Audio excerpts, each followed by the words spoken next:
Okay, I think we are live in color.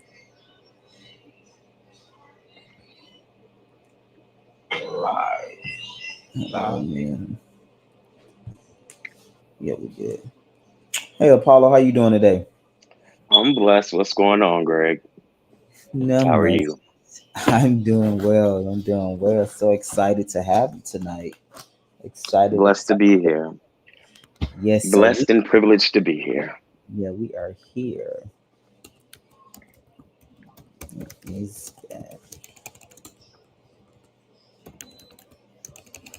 okay, okay. So, I don't know if you've been seeing the episodes, but a lot of people been talking about, and we've been getting a lot of comments about your change. Because the last time that people seen you in motion was season one when Yeah. the big fight blow up. So we're gonna definitely start there. But first, introduce yourself to everybody. Kind of let everybody know what you know who you are and all of that, and then I'm gonna get into some things if we may. Hello, everybody. Blessings upon you. My name, as you know, is Apollo. My real name is Daryl Moment. That's what I go by now. I don't go by my alias anymore. So my name is Daryl, but you know me by Apollo. I'm now 27, about to be 28 years old.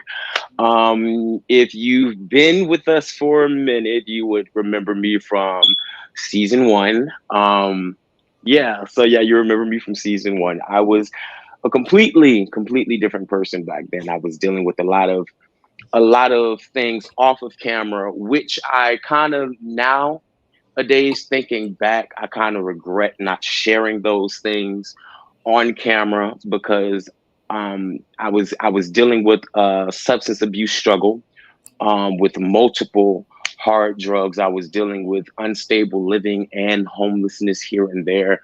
And I wish I would have been more forthcoming with my situation because the show is called Real Life and Philanthropy. And that was what was going on. Real life went life in. So, I really regret that I didn't share that part. But sometimes the most essential growth happens in darkness. Like when a seed is in the ground, the most essential growth that takes place is under the ground. You don't see it. So it happened the way it was supposed to happen. But I decided to come back, or am I getting too ahead of myself, Greg? Yeah, I here it should is. So say. that's good. That's good. That's Okay. great to say. So, like I said, the last time we seen you was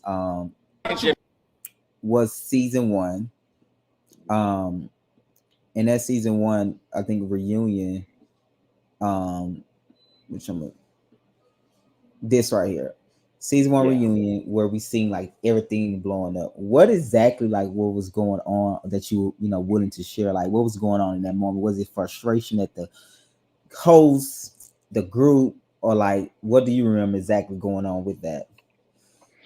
Well, I will disclose a few things. I was slick high. I didn't like get high before I came, but my high was coming down. And the drug that I was on meth, and with meth you be up for like days. And I think I was up for like I think I hadn't gone to sleep the night before.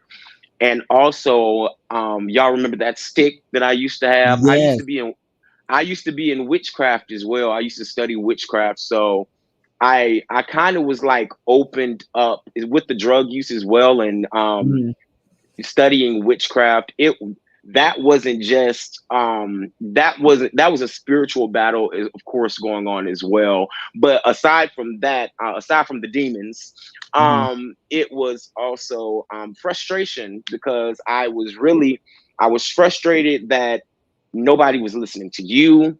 And then I kind of fed off. I wouldn't say I don't want to blame everything, like, because first of all, I was responsible for my actions, but like I said, it was a spiritual battle going on as well. So I believe that um in me drawing in you guys' frustration, instead of calming down and let you take care of the situation, I absorbed the frustration, and then Mhm. it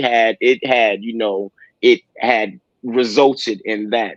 So I'm people gonna be like, well, you just want to blame it on the demons. You don't know how real the spiritual world is. But yes, like I said, I allowed I allowed my emotions to, to get the best of me, and also drawing in the frustration of the atmosphere. It kind of like blew up like that. Yeah, yeah. Because I remember. Do you remember when we when we were back in the room where I was trying to talk to you, and then you came and you stayed in the room and you came back out. Because you remember you blew up Yeah, the first time, but we kind of got it back together. And then me and you went in the room, and I was like, calm down. And then I think 10 to 15 minutes went by, and all of a sudden you came back real chill. And that's kind of like when things actually got physical because you was frustrated the first time, but you didn't go all the way. But we yeah, pulled things yeah. together. You said you was doing witchcraft. I do remember that because I remember that stick all the time, and I remember Mhm. some used to wear around your head. Was that part of it too? The black bandit, the black Um, scarf. I used to like to dress witchy and mystical, like, cause you remember I used to like always have like the little cape situation going on, Oh and yes. I used to always love like a little garb and robe, something flowy. And if I don't know if you had tuned into it was what was his name? Roro in the City. I can't Yeah, remember his yes, name. yes, yes, We yes. me him, Malik, and I had did a episode review on one of the episodes on his YouTube show, and I had another little like stick that I had, tweaked. I had crystals on it. It had skulls embedded into it. So yeah, I was in the dark side. I was being deceived. I grew up loving Harry Potter, and that's why don't let your kids watch Harry Potter, because So you say Harry Potter is bad?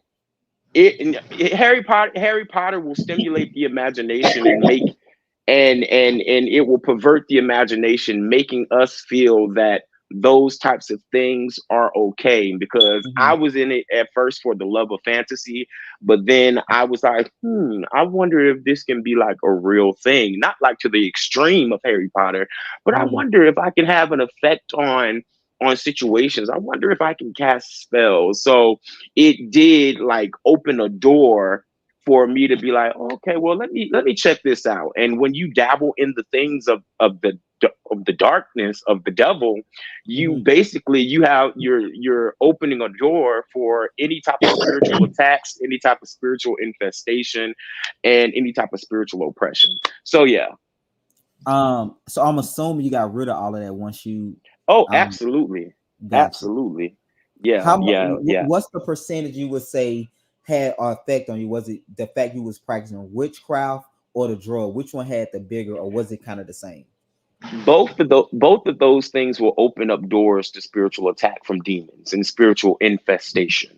Hmm. Because anything not of God, if you mess with anything not of God, obviously it is of the devil. So when you mess with the devil stuff, you give him legal right, because Hmm. with the spiritual realm is all about a legal system as well, a justice system, and there are laws that pertain to the spiritual realm. So when you go and dabble into the things of the devil can come dabble in the things of you. So the percentage, it was both actually, but I was more so say it was the drugs. It was more so of the drugs, but both of those things had opened up doors for spiritual infestation and oppression. Gotcha. So also too, before we get into the episode, walk us through what moment or what happened for you to make a total transformation from the drugs to the lifestyle to the witchcraft. What happened to you to say, you know what, I no longer want to live this lifestyle anymore? All of it. What Walk us through that. What was that like? Or what happened? Did Well, something significant happen?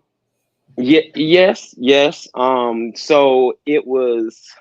So I was dealing with homelessness. It was times where I would, not the church that I go to now. It was times that I didn't have nowhere to go. I would sleep outside, on the patio of my old church, um, and I ended up going to jail, about a situation, an altercation that I had, and through the jail system, they ended up letting me out. They put me in this program, And I ended up getting put out of the program because I had relapsed and, I had blew up again emotionally.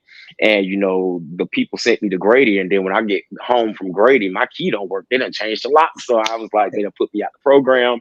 So, I was roaming the first night I slept outside. It was in November too, so it was like cold. So I slept outside the first night, and then the next day, I don't have nowhere to go. So I'm just walking the streets, and I was around in that area of Campbellton Road. I don't know if you're familiar with the Shamrock Apartments, but Campbellton Road, where the old S&S cafeteria used to be. Okay, yes, I Um, know exactly what you're talking about. so I was walking the streets, and one night it was just I was walking. I seen this lady in these apartments, and I just went up to her just to ask her for a cigarette. And when I tell you, I knew it was nothing but God. I mean, I know God has had His hand in dealings and made ways for me in the past, but the way He showed up like this, I was like, no, this is nothing but God. I went up to the lady just to ask her for a cigarette, and she looked at me. She was like, even though she was drunk as a skunk, but she looked at me. She was like, what do you need? I was like, I'm just asking for a cigarette. She was like, no, no, no, no. What do you need? So I was reluctant to tell her about my situation because I was kind of numb at the moment. I was very Mhm. numb because I was like, what is going on? Like, my life Would you is. at that time was you still doing drugs? I was doing drugs. I was Okay. doing drugs, but I wasn't high in that moment In because that I moment, okay. didn't. Yeah. Understood.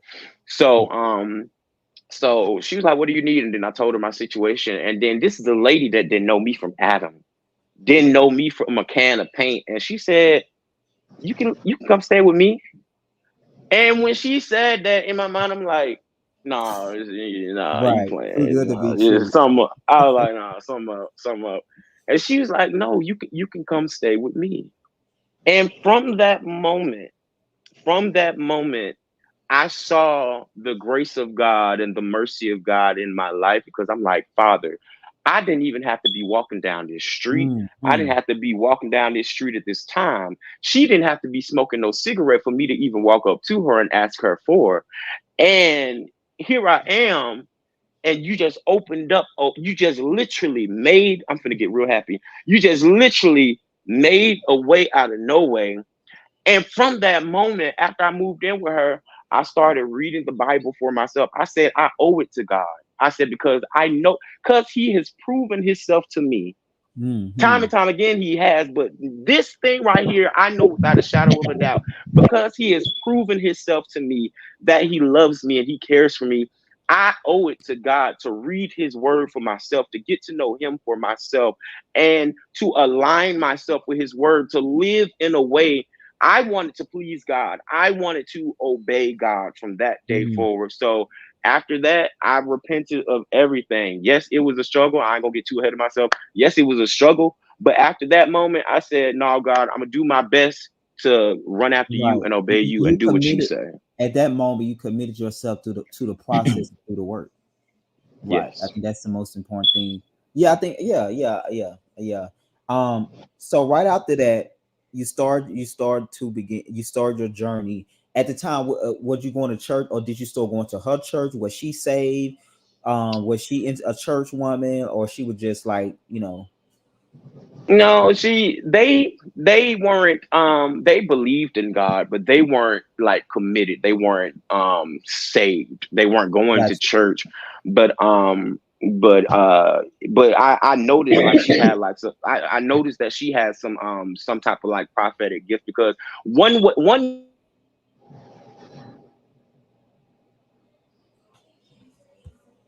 Hello? Hello. I think Apollo thing froze. You can did hear me I though. blank out a little bit? Yeah, you did a little bit, but you back now. Okay, yeah, that's the devil. We're gonna rebuke you now in the name of Jesus. But so yeah, God so yeah, long story short, no, they weren't saved, they weren't going to church. They were actually, it was her and her sister, and they kind of had like a drinking problem. But they told me that I had inspired them, and this is not boasting Mm. because all glory belongs to God. They had told me that I had inspired them to, you know, to revisit their faith, because like I would be in their house every morning. I'm listening to gospel music. The first thing I'm doing when I wake up in the morning is cracking open that Bible. It don't matter if I understood it or not. The first thing I wanted to do in the morning was to lay my eyes in the word. So yeah. Yeah. Oh, awesome. Okay. So after that, from that time when you got when you committed yourself back to Christ, to God, right? And what was the time frame for when you came back to the show? Was it like 6 months before we me and you had a discussion when you was telling me when we was discussing about the show again? What was the time frame in between that? I had moved in with that. What's it? It's 2023, Mm, 2022. It was the end of 2020. It was like when I was staying with her, it was like November of 2021. okay. Okay. 2021. Yeah. Okay. So we start filming like that next following year in May, I think. It's around summertime, I think.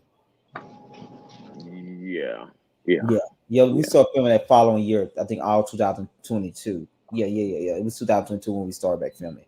Okay. So what breakdown of why you wanted to come back to a show? Because a lot of people say, why would he want to come back to a show with gay people when he's no longer gay or working? However what do you want to say about that? And can you make us understand that? Well, Greg, you know how you see me. I'm a concierge. I work at I'm not gonna say the building, but I Right. work Right. at a property. I work at a property in Midtown. You know how you'll see me like Mm-hmm. sometimes at the train station Train going to station. work. Yeah. So one night, because I feel like this was set up by God too. One night, you know, I go on break. I think it's probably like before I got on my shift. So I before I clocked in, I walked up to the Quick Trip, Mm-hmm. and you know that the Bulldogs is right Mm-hmm. there by Right. the Quick Trip. And as I was walking, I saw um Jeremy, not Jeremy, Gerald. uh no. Jerome. Jerome. Jerome. J- Jerome. Jerome, Jamie, and Darion. Mm-hmm. Now I didn't know who Darion was at the time, but I knew Jamie and Jerome. So I was like, Mm-hmm. "What's up?" Da, da, da, da. And then I think it was Jamie that told me something about the show that y'all just had started back filming or whatnot. And I was like, "Okay, cool, cool." And it didn't hit me until I got back to my job. Mm-hmm. So I was like, and I was like, okay, well let me try to get in touch with Greg, because I want to share not my story, but I Mm-hmm. want to share God. I want to testify of God's glory, of Mm-hmm. what he was doing and is constantly doing in my life, because people think that, and I ain't gonna get too ahead of myself, people think that my deliverance is like flipping a switch. Right. It's not. Yeah, it's It's work. It's daily work. it's work. It's work. I have to choose every single day to say yes to God and no to my flesh. So yeah, that was Yeah, how that was all it. that Yeah, yeah, transpired. I totally agree. Like you said, but it's Yes, the Lord. what you commit to is the commitment to do the work. You Exactly. don't commit to Exactly. the end of the journey because you're gonna Mm. get there if you keep going, but you commit to the work. So when you commit to the Exactly. work, you stick with it no matter what. So after that, Exactly. you come back to the show. First day, y'all didn't see the scene, but you actually met with Jamie. Or first, we didn't show that scene, Hmm. but you and Jamie met up, and the first thing he had on the table was your Bible. Like the Bible was on your table, and you I was take my raised. Bible everywhere. You was raised.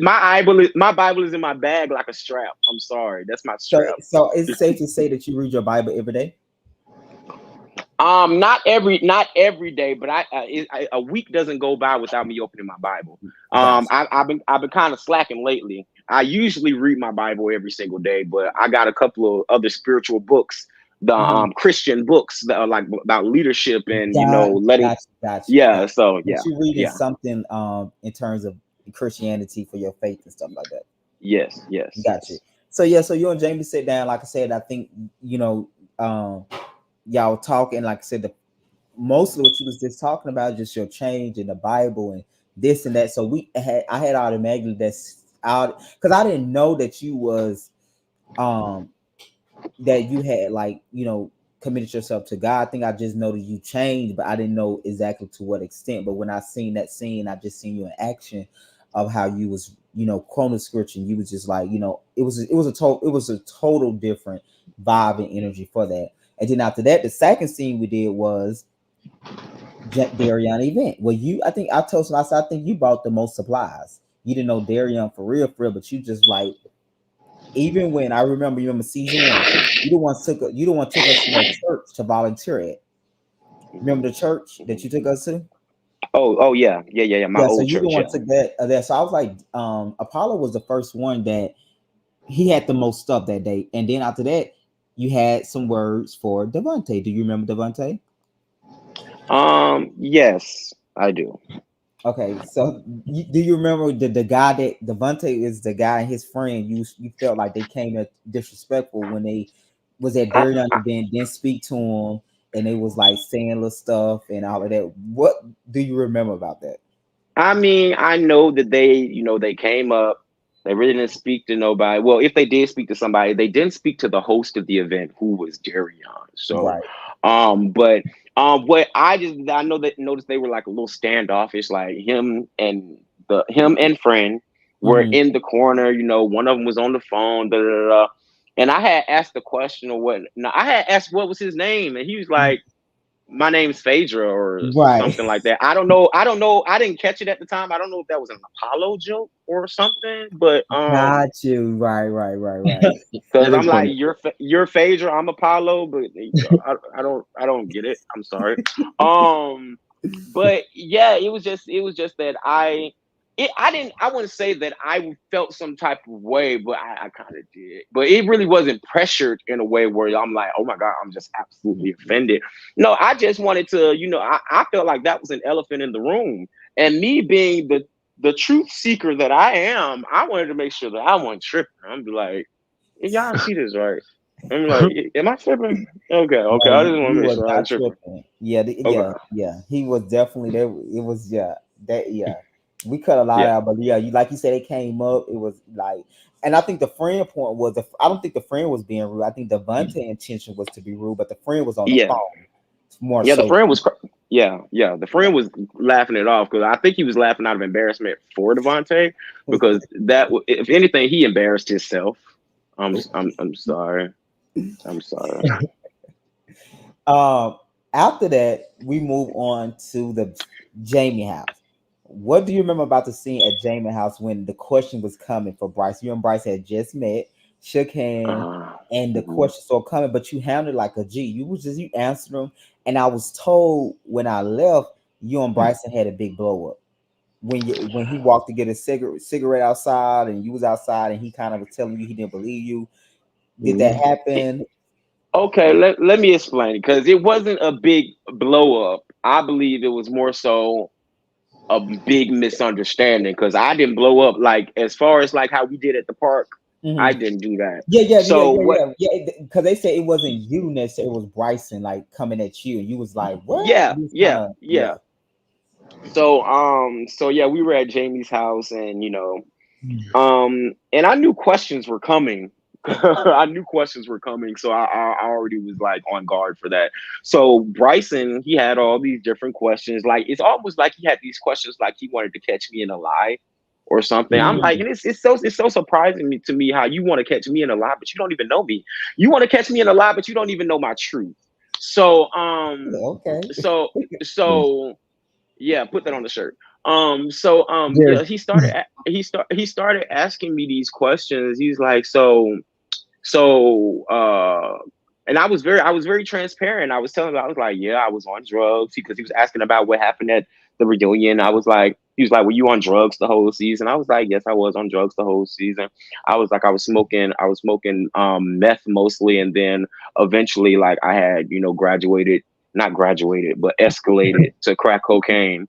And he was like, and then now, mind you, I already told him that I was smoking meth and crack. So, Mm, like 3 questions later, he was like, "Because I thought it was crack that you were smoking." I said, "Sir, I already said that. I already said that. Like you're trying to put extra notches in my belt when I already did that. I already did that."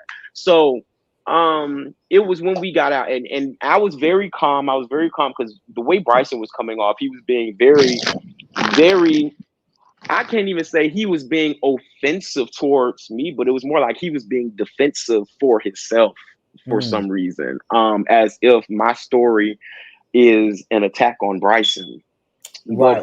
But and that I'm glad you said that. I'm glad you said, and I think that's what he felt by you saying you're not gay anymore. He felt that you was gonna come and try to convert the group or condemn the group. But That's what they I all I, agree. A feel. lot of people do feel that, and like you said, your change have nothing to do with nobody else. So you shouldn't feel that I'm going to impose on you. But I think that's what he felt for him to come at you that way. So that's just my opinion. listen, Hmm. I don't have the power to convert nobody. Hmm. I don't have that power nor that authority. It is the spirit of God that worketh in me that enables me to walk this walk. I can Hmm. I can I can tell you, I can run you through the book front, back, sideways all day, and you will not receive the fruit of the message if your spiritual ears are not open and your spiritual eyes are not open. God has Hmm. to draw you because some plant, some water, but only God gives the increase. Mm. I can talk all day till my Definitely. face turn blue. But until God moves, that's the only way growth is going to come from that seed planted. I came back this season to plant a seed, if Mm. anything. Yes. Yes. Gotcha. So gotcha. So when you was giving your testimony, it was that night at Jamie house. It was never to make anybody feel bad. It was No, probably just to no, inspire. no. Exactly. It was to share what God can do and what God has done for me. I wasn't going there to Bible thump, be like, oh yeah, you going to hell. Come on, come on, come on, come on. No, no, I'm not. I'm not because because that would be counterproductive to the Mm, mm, message to and the to the message. mission. Yes. So Hmm. yeah. Yeah. So then after that, we moved to the park, and I remember we get to the park. We actually, me and you waited for probably an Oh hour or more. yeah, It yeah, at was least literally like 45. 10 o'clock, and I think Yep. the scene was gonna be at 11, and we was waiting on Bryson, and I was over. I got into my mode. I was like, You like about to pack up. You about to pack yeah. up. I said, no, Greg. I said, no, Greg. The people need to see this. That people need to We did see the, that. That was exactly what you said. And I had got in my way. I was about cussing Bryson out, like, because I'm like, couldn't believe he was literally seemingly that drunk earlier that day. And I'm like, dude, and because he even said, I come when I want to. And that was another thing that had kind of pissed me off. He said, remember, you said, oh, you pretty late. He said, yeah, I show up when I want to. Like that, you remember him saying that to you? You probably didn't pay no mind. But that's what he said when mm-hmm. you reached in to hug him. Because like you said, I really didn't want to do the scene anymore. Because I couldn't believe we waited an hour Yeah. Yeah. do that, and you said that so patiently. You didn't say anything because when you knew to me, you knew back. So I'm just thinking like, this is a bad look on what I'm doing. The fact that he's back and I have him wait for an hour. So we get Mm-hmm. there, and what do you remember happening? Because the conversation went on for like 45 minutes, and it kind of like you Oh, said it went on that long? yeah, because it was going good. Because you remember you said I want to have a conversation because I feel like you said I feel like you feel like I'm trying to come at you or I'm imposing on you. But I want you, Yeah. you made it clear I'm just sharing my testimony. It is Yeah. not me, Yeah. raving a He said flag. no projecting. Yeah, and you told him And that. I'm like, what am I projecting? I'm No, like, what am I I think projecting? your point was to him more so is that I'm not coming into this to make the group feel bad or to make you like you said. It felt like he was always trying to catch you on a lie, right? So Yeah. you was Yes. trying to make him Yes. like Yes. put your guns down. I don't want no problem. And when you said something about the drunkenness, that is when you have Ooh. That to. face. You listen. You seen that demon? Look. That Look. face. You should have slow motioned on that thing because Yes. when I told That that I it, that demon came out. it happened exactly like I But said on the Apollo, I confession. I said, will say, I feel like you was throwing shade when you said that. When you said, It was the uh, truth.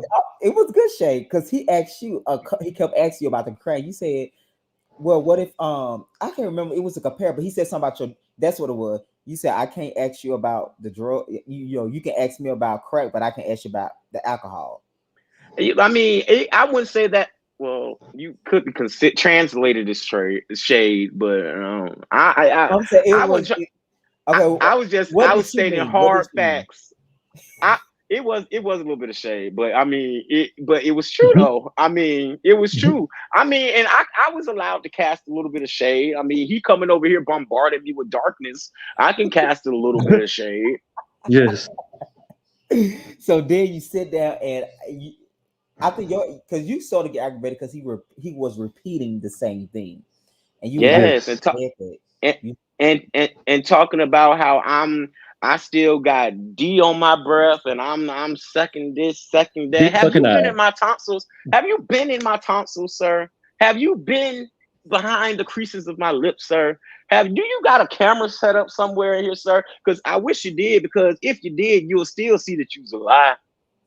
So but yeah, I mean he just kept it was just that I got so heated because first of all, he wasn't listening. He had his dukes up and he was trying to hurt me. He just kept trying to. Kept shooting shots, trying to trying to basically defame my character and also um um um make light of what God has done for me. But looking back Mhm. on it, I wish I did not react, or should I say come down to that level, because the Bible says we are not ignorant of Satan's devices, and Bryson is just Mhm. a willing instrument and tool of the devil, and it was because we wrestle not against flesh and blood. So I mean, yes, the devil was using him to get to me, and he knew all the right stuff to say. Yeah, you can come for me, but don't come for what God has done for me. Don't come for my testimony. Don't Yes. tell me that I don't tell me I'm in the same place that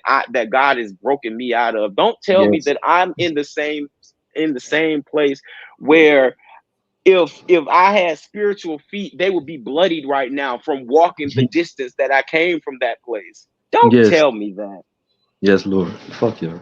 Yeah, yeah, I understand it because, like I said, we waited and you sat there and you was honestly, I do know your intention going in it was just to make sure that he understand that you don't want any problem. You was not coming Bible thumping. Like I do know that because you sat there and listened for a while, but the conversation kept going in circles, circles, and you just Circles. and that's when you was like, you just asked me that, and then after that, he started you call you certain things, and it kind of like went left, and then that's when you made the drinking comment about and then you said, well, I can't ask you about you can ask me about this, and but I can't ask you about your drinking, and things went left, and when y'all was going at it, what do you say to the people, or what do you want to say concerning when you say a lot of people's outraged, like he said gay people going to hell? When you say gay people, they're going to hell. If you don't repent, you're going to hell. What do you say to people that said you was wrong to say that? And what do you want to I, just say about that? I would say, now this is no shade. I would say, first of all, no, let me say this first.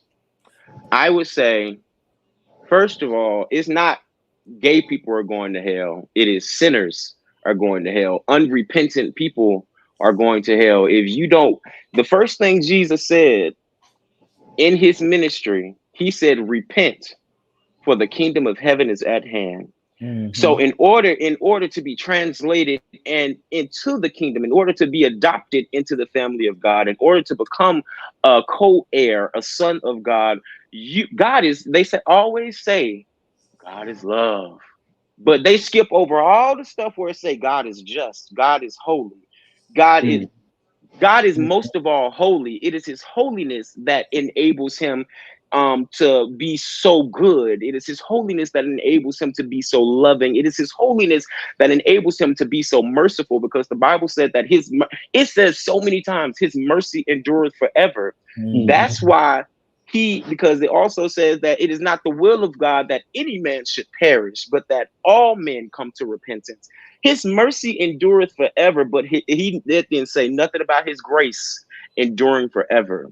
Because Mm. that's why those who do not repent, that's why those who do not repent, on the other side, you will meet hellfire destruction, and then you will meet the lake of fire at the end of time. So it's not that gay people are going to hell. It is that sinners, everybody who does any type of sinful way of living, who practices sin, who submits to sin, Mm-hmm. who does anything that is not in the will of God, How do you expect to live an eternity in the afterlife with a holy God when you won't even live for him in your temporary life in the flesh? So is it safe to say that you do believe that being gay is a sin?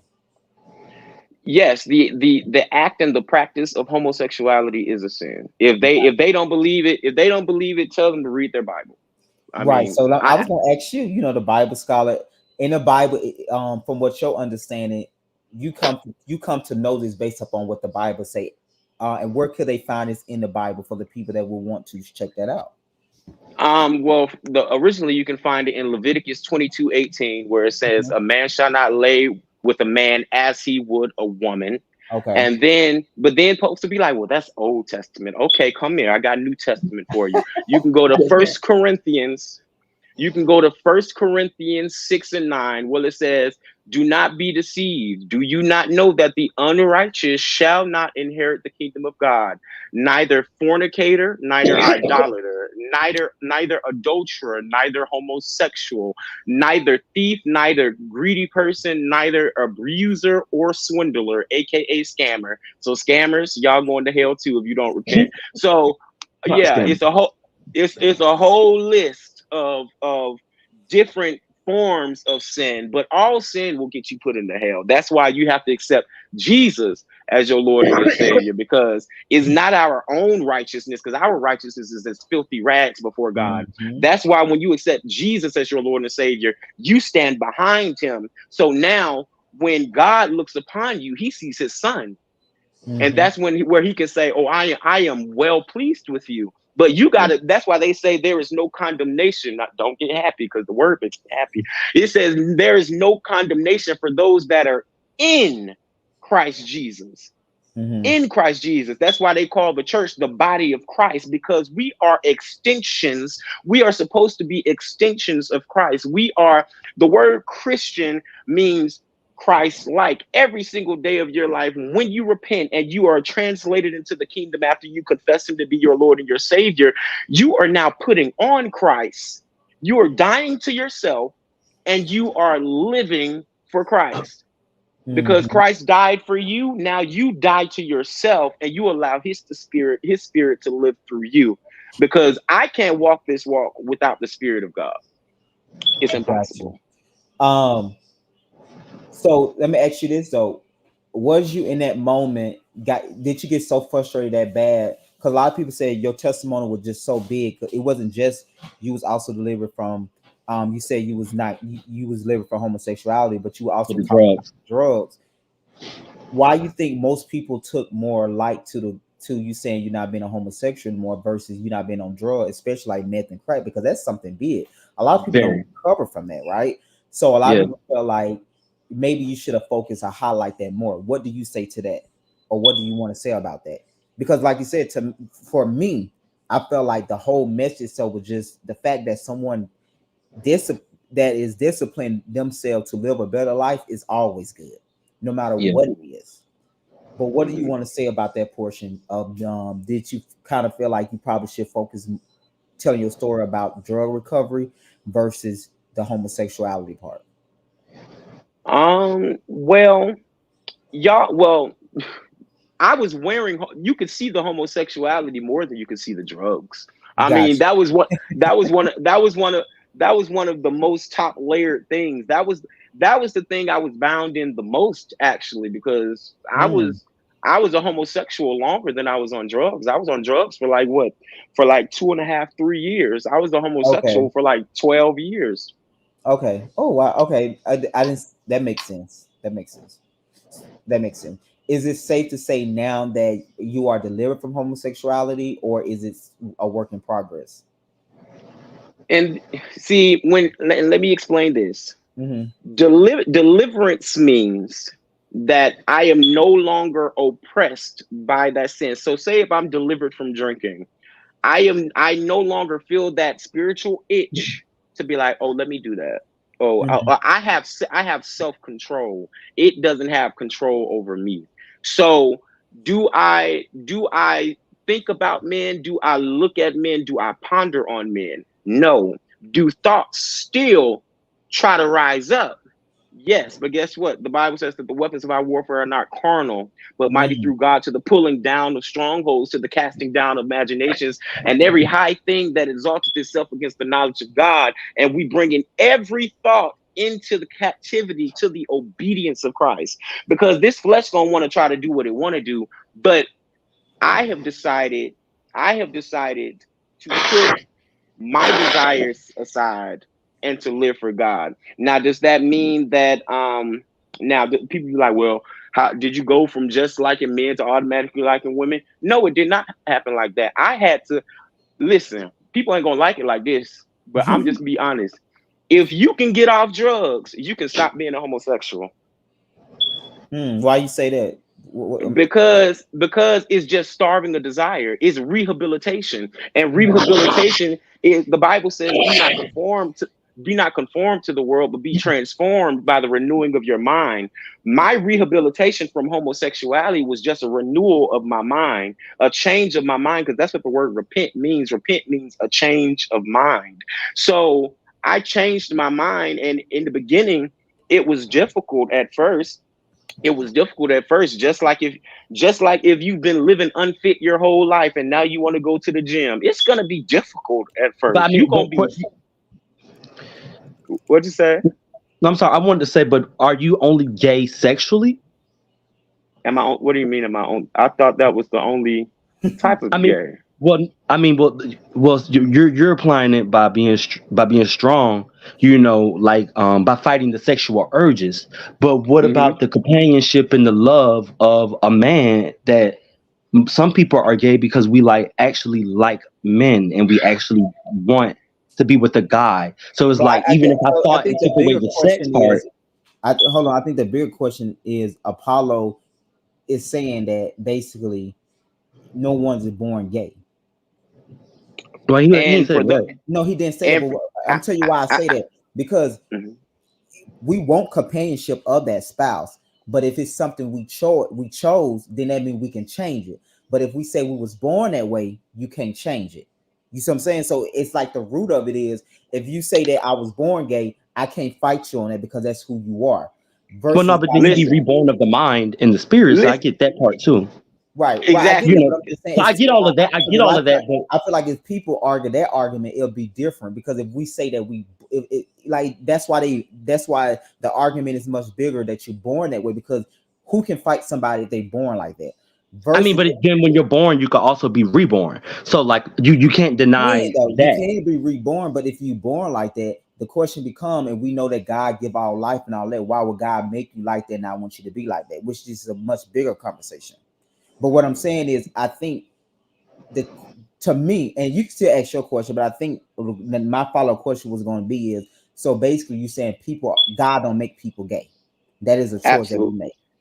Absolutely not, because if God Okay. said in his word, if God said in his word that he doesn't condone of that and that he doesn't want people doing that and Mhm. calls it an abomination, which is But he like foresees us basically before we were born and put into our mother's womb too. So he already saw all the days of our lives, so it was already a part of it. it, but we are also born with a sin nature. Ever since Adam's disobedience, everybody that is born of him, which is everybody in humanity, we have sin built in us. That is why the Bible says, I was born in sin and shaped in iniquity. We have the want to sin and the want to rebel against the things of God in us. That's But you why, can't like turn you said, against, he's not gonna turn it. I mean, but still so very strong. But said both. I saw you before the days I placed you into your mother womb. Then we go through all of the things that he said is an abomination and stuff. and So it's like, and is he turning his own eye to what he has saw for you, and then leaving you with the decision to say, "Oh, well, I saw it for you," but then now you have the choice. Right, and we right. we That's and true. another thing, we have to also read, not just read the Bible, but read the Bible in context. And God understand that was not God's thoughts are higher than G- ours, so not everything that you get Well, they understanding like, you on. gotta respond. You gotta let him respond. That's how they work. we have to read the Bible, but read it also in context. Where you said, "For I know you, it knew you in your mother's womb," God was not speaking to everybody in existence, even though He does know everybody in their womb. But He, for that, what He was speaking of, He was speaking to the prophet Jeremiah. That was not a universal verse for everybody, but yes, I know people love to quote that. People Mhm. love to quote that verse, but it's out of context because he was speaking to Jeremiah. Yes, God, he's omniscient. He's all knowing. He knows everything. He knows the end. He knew the end from the beginning.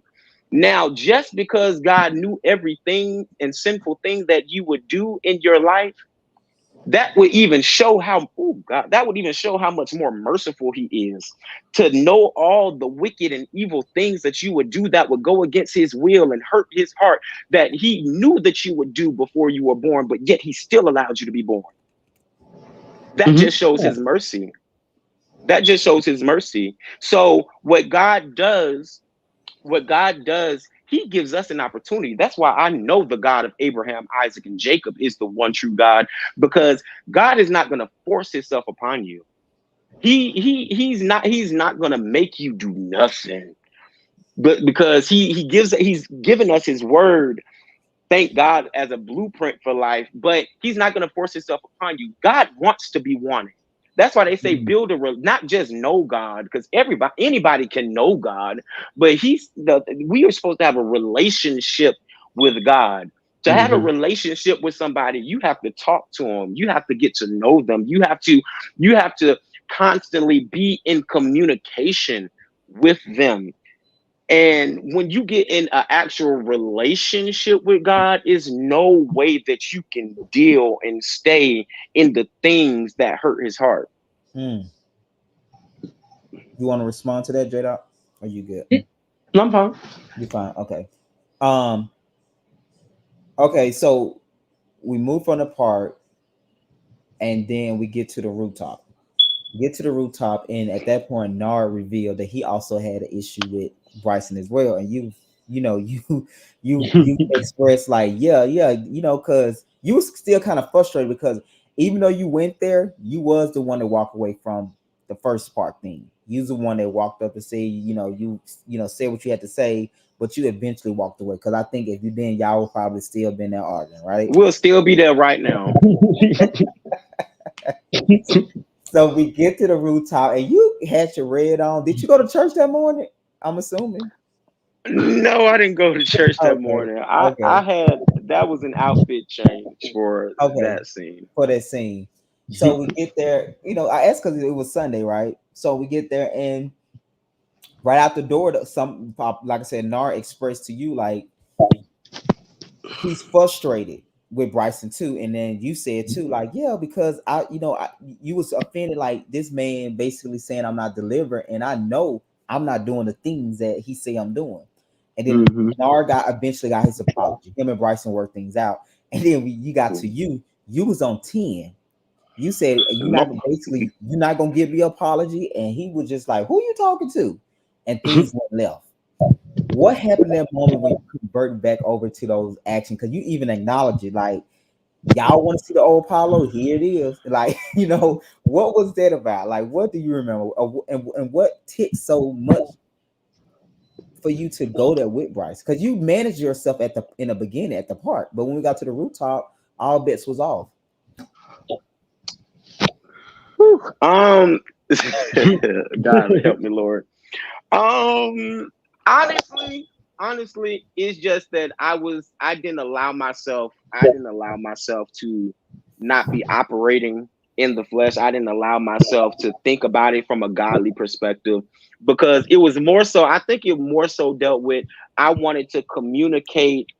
I wanted to communicate and have the rest of the group understand where I was coming from. Mm-hmm. Um, and through trying to get somebody else to understand my hurt, it made me even more frustrated.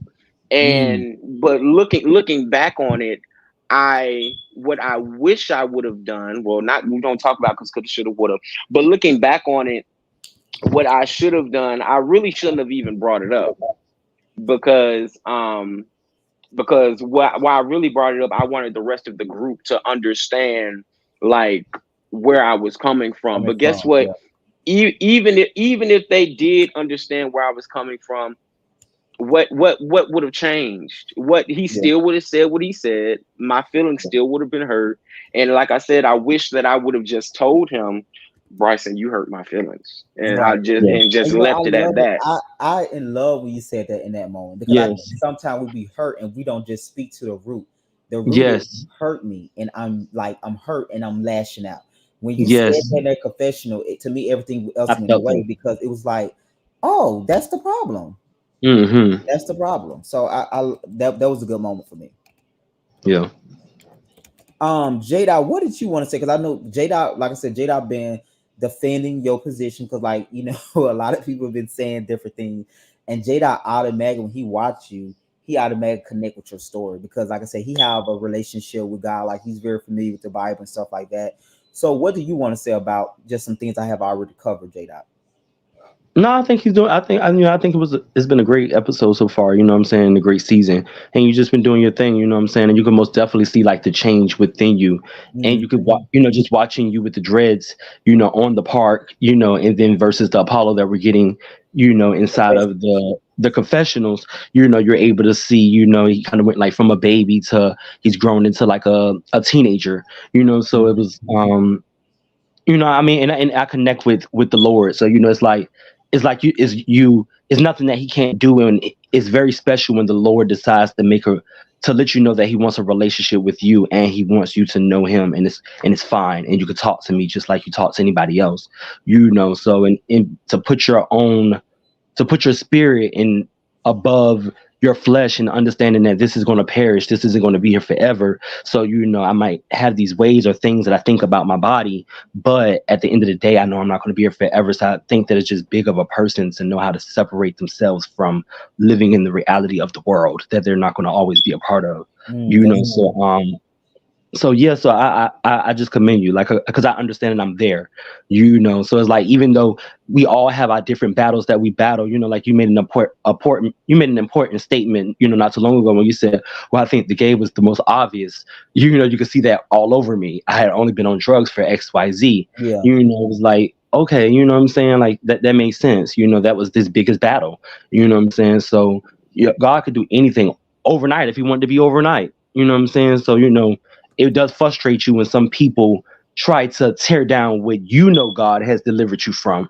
It's like, nah, you don't even understand. So Yeah. that's frustrating. But as you continue to grow, you've gotten more to the mindset where you could see, "Oh, I could have let that go." You know what I'm yeah, saying? So no, I just maturity. want you to keep doing your thing. Like this is a life process. You know what I'm saying? And people oftentimes want to put people on this pedestal when they mention God or being changed and stuff, just so therefore they could quickly tear them down if they do anything that they deem as human. And it's like that's all a part of the experience, but it doesn't change your walk and your destination and where you're going. So you got it. Yeah. I appreciate you, brother. No, you good. So we at the rooftop. They said after we left, how did we Here get we to go. how we Oh, is get this to gonna Bulldog? be? Bring it. How did we get to Bulldog? Because I had left and I was I just heard about that listening. story. They said you were Bring shouting it. there. You was That Bring not story is it. one Come of the playing. on. legendary things in Come Atlanta. on. I It's I, got funny. my armor on. Bring it. I don't you even know you know that story. I'm like, what? you was speaking in tongue. You was shouting. You didn't care who seen you. In the club. Oh Yeah, yeah. and Bulldog. Yeah. Listen. Yes. Oh yeah. He gonna keep saying bulldogs. Yes. So after I had left from the rooftop, I was still frustrated. Like I told you, I work in the Midtown area, and I remember I told you that I saw Jamie and Yeah, Jerome and yeah. Darion that time when I was walking to QT from my job. So I was frustrated. It was still some time before I had to clock into work at 11. I think I was there like 2 hours beforehand. So I was like, I'm gonna go somewhere and get a drink. So I went to Bulldogs to go get a drink. Now, now I'm gonna say this: being a representative of Christ now, looking back on that, that definitely was a no because honestly, I didn't go to Bulldogs for Bulldogs. I went to Bulldogs for a drink. But guess what? Even still, that was like a big spiritual no-no, because Mm-hmm. if God has delivered me from crack, what are you doing in the crack house? Right. I got you. Yes.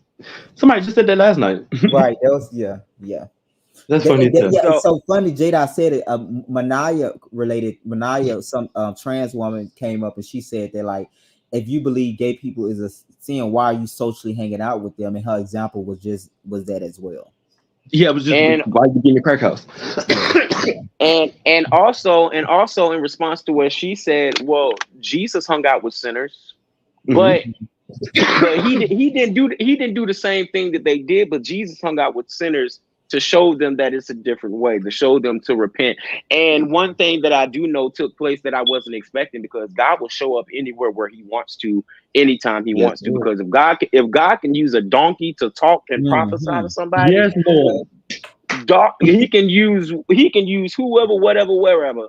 And in the midst of me being at Bulldogs, I had saw Bryson them. I had ended up getting everybody a drink. I had pulled Bryson to the side, apologize. But I'm sure they didn't tell you that part. No, I'm no, sure no, they no. No, They they said told you us made that. no. They said you made up, and Bryce said you was in the club Okay. telling everybody you love him or something like that. So yeah, Yes, we did. We heard that last week. right, Telling I was up. I ain't even gonna right. let lies lie for a reason. Let it lie right there on the ground, flat That's on his good. back.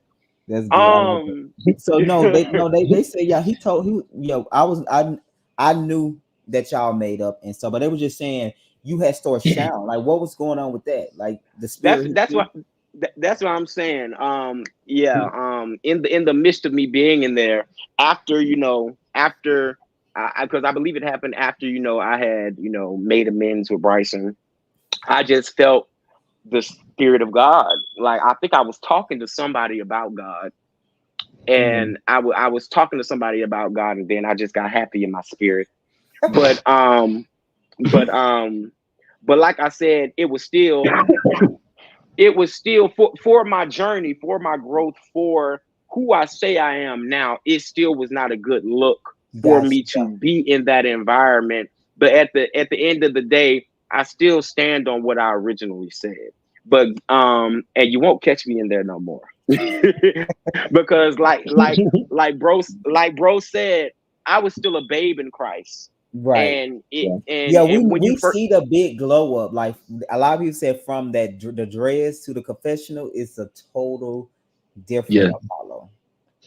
Yeah. Yeah, so yeah, I'm in my sanctification process. Sanctification is a lifelong process. So yeah, you see, like that's why I say it's becoming more like Christ every single day. So the further I go and stay in Him, the more in check I can get this flesh. But yeah, my Yeah. flesh was a little bit out of control that night. That's Yeah. another reason I'm why. gonna Another make this statement. Then I have another question about something. So no, I'm gonna ask my question. I say so. Is it safe to say, are you in a stage now where you finding women back attractive, or are women attractive, or how is that going, or how does that work? I do find women attractive, but I'm not like the normal. What's the term they say? The The hero, heteronormal. Heterosexual. the hero, no, yeah. Yeah, I'm not like the normal heterosexual guy. Because I don't look at every woman like, ooh. I just don't be walking down the street scanning, looking at women. It's because I already know, because I'm very shy anyway. So I already know Mm. I'm not talking to a woman unless we in church or in the library. So Why them does the church only is not there? because church, I'm already comfortable in church, and plus I know she already on the right side. I know she loves Jesus and she up in the building. So that I put it. I'll be like, Holy Spirit, put in a good word for me. I hope she going to the second service today. But it's easy for me to communicate with a woman in church. At the library, I mean, it's easy for me to communicate with a woman in the library because I love books. I mean, you love books. You're in the library, Yeah, a place full of books. So let's talk about books. Now, if we just out and about, I wouldn't know what to talk to a woman about, because Jesus is my wingman. I always break the ice with Jesus. I don't know, most women on the street, they'd be like, who is this nigga? right. Child, are we gonna talk Yeah, about God on our first date? yeah, yeah, yeah, yeah. Oh Yeah. wow, so you do see yourself getting married, to a woman and then all of that good stuff, right? Yes, I do see the Lord providing my helpmate soon. It was prophesied to me not too long ago because I had it in my mind. I Mm-hmm. was like, I said I accept the possibility of being single for the rest of my life because a lot of women. I know some women don't some women still think I'm gay. Like one girl, I went out with my siblings. She was working at a restaurant. I was checking in, and I told her, I was like, "You're gorgeous, by the way." She's like, "Thank you." Like I was like, I just complimented you, like, but I told my sister, and she was like, she probably still think you gay. I was like, so it was discouraging to me. So I was like, Right. I guess you got to it put was some more just, work in. yeah, it was discouraging to me. So I was like, I accepted the possibility of being single for the rest of my life. But it was prophesied to me one time when I went up to the altar at church to pray. And after he was finished saying a whole list of stuff, he said, and I want you to know one more thing. God said you will have a helpmate. You Mm. will have a wife. So get it out. And that's how I knew it was God speaking because I would rehearse in my mind, I'll be single for the rest of my life. It's all right. He But I said, mean, girls are very, very open if you just talk to them and you get them to that point and tell them, like a lot of females are actually way more open to a gay boyfriend or especially a boyfriend that has a story. You know what I'm saying? We men just don't give women the option of knowing, so therefore they can give their side. You know what I'm saying? And let you know half of the time that they don't even care. You know what I'm saying? Because that's interesting to them. And a woman always has that women thing. You know what I'm saying? If they can understand it and you can make them understand it, they're going to really be on your side. So I've yeah, always had a great report and relate. I get girls all the time when I have my baby or want to talk about those type of things because I'm very honest with them and they like that I'm honest. You know what I'm saying? Some men hate that I'm honest because they're like, bro, like, why you do this with the females and the females like, but your girl like it too. You know what I'm saying? Like it turned them on. You know what I'm saying? yeah, It's turning them on. yeah. You know what I'm saying? And it making them look at you a certain way, like why you can't be honest or something. You know what I'm saying? So it's like females really, really are supportive about things like this if we just give them more of a chance. Understood. Okay. Hmm. Um. So yeah. So after that, we're gonna get to the church scene. Do you have any other questions, Jada, before we get to the church scenes?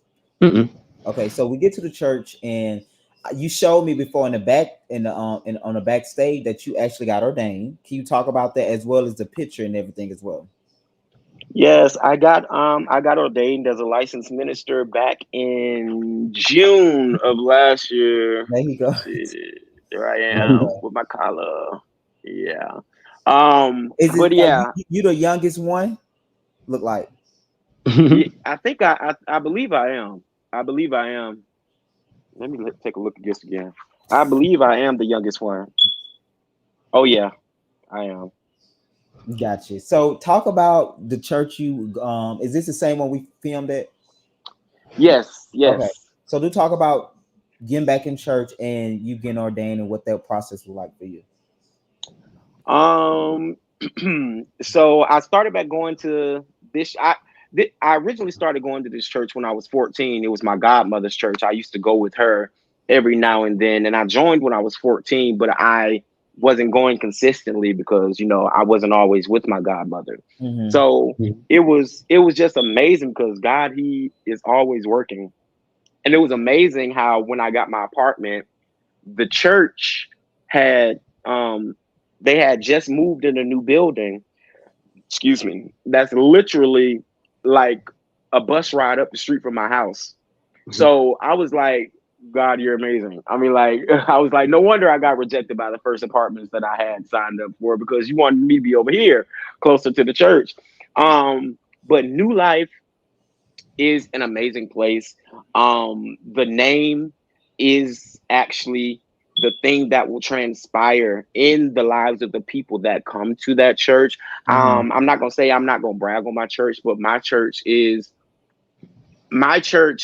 a place to be if you want to truly experience and encounter the true and living God, not this this pony and circus show that some of these churches are putting on. No, we actually encounter God every single Sunday. People are delivered every Sunday. People are set free. People are healed, and we just stand on the foundation, which is Jesus Christ and the Word of God, and we don't stray from that. So I absolutely love my church. They welcomed me with open arms. Mm-hmm. It was no judgment. It was told to me when I first got there by our apostle. Shout out to Jerron C. Williams, the first, my apostle. God bless you. He told me when I first joined the church, he said, "You have an evangelical spirit all over you." Mm. And even when I was in my old way of thinking, my old self, I always took pleasure. Even when I was on drugs, I would be high and all I wanted to talk about was God. People used to not like to get high with me because I'm telling you, it was like I was on the blacklist, but yet they couldn't reject me. It was like they didn't want me there, but they couldn't reject me. They would always like let me in. But Right. um it was like when I got high, I always wanted to talk about God, and looking back on it, I was talking about deliverance, not just deliverance from a lifestyle, but deliverance from like emotional wounds and such. And Mhm. even like in my drug state, I was evangelizing in a way. So yeah, I love my church. We Mhm. actually having Frangelism month this month. Is friends, relatives, and neighbors evangelism month. So if anybody is looking for a church to come to, if you're in Atlanta looking for a church to come to this month, please come to New Life Cathedral International Family Church.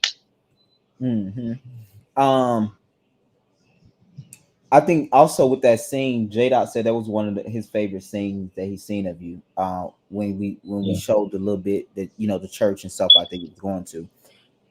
You also invited your friends, um, and her husband. Yes, Tahira and Tariq. Yeah, yeah, yeah. I think you met them the day that when we started filming at Darien event. Yes, Gotcha. that was my first day meeting them. But Yeah, yeah, the me and first day. Tahira, we like locked in now. We're besties. Me and Tahira. Gotcha. So does she go to the church with you often?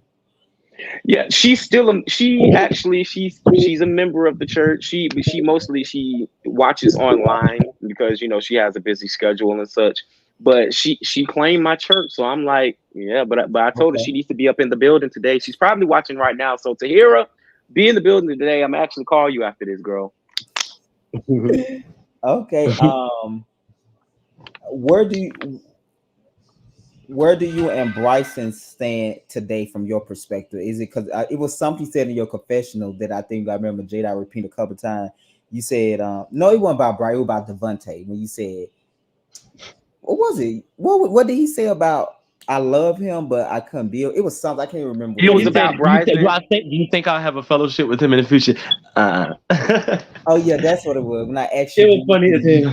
would you have a fellowship with him? And you was like, something like no to that effect. Like, It where was do you no. think after everything playing out over a year, Yeah, what do you think you're staying now with him?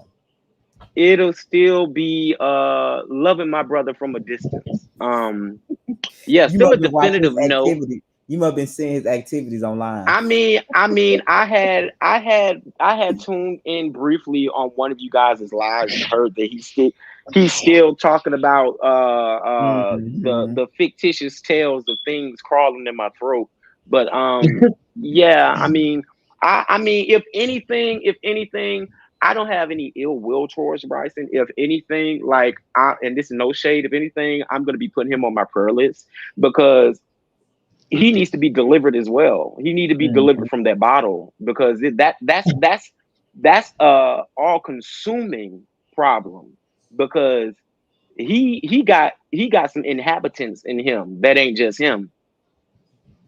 He probably got some legion situation going on because when he get on that bottle, Chucky is like good guy dog sober Chucky Yeah. in the bottle. Right. So So if great anything, question. Someone asked, does he still speak with the guys from this season? On a recent, do you still speak with anybody your castmate from this season? no, no, Do you want to no. speak to anybody? Because they're gonna see what happened. Like you're gonna see later, like with probably episode 7, where Apollo gonna have a talk with the producer, and you'll kind of see what he eventually decide to do as far as moving I mean, forward. I mean, I don't have an issue with any of the cast. I Mm. mean, it's just that like I said, I every time I came around the cast, I felt like I was walking on eggshells and felt like, I mean, of course we didn't have anything in common Mm. anymore. But I why? mean, Let me ask you this: why was you walking on air shell? Let me. Oh no, this is the. because Let me ask a bigger question. So the other people made you feel uncomfortable, or some of the other cast made you feel like you had to do that?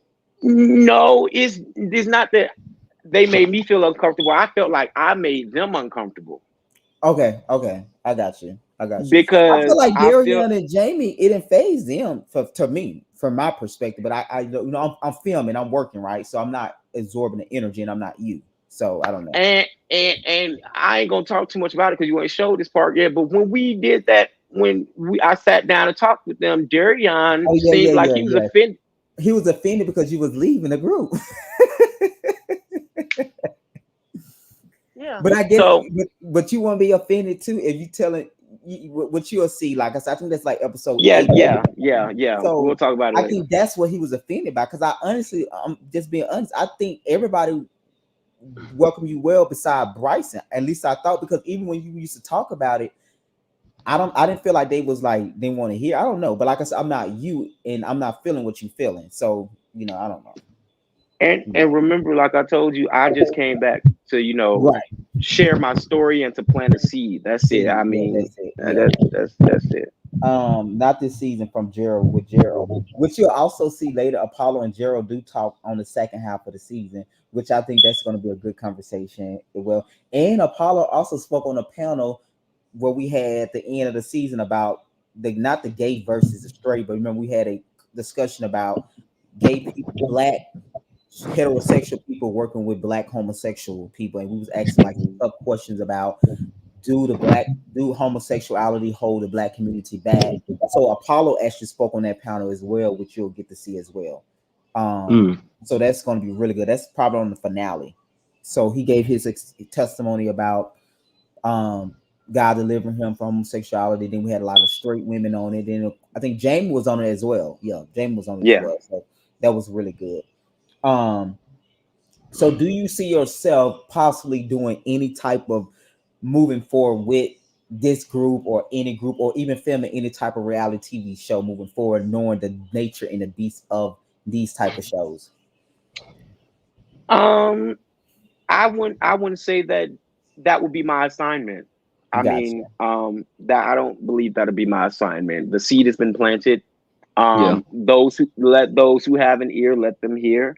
For those who don't, I mean, let it fall by the wayside for the birds to pluck it. Either way, I did my job. You did your job. I like Okay. it. Any questions, J Dot? Any feedback, Mm-mm. anything?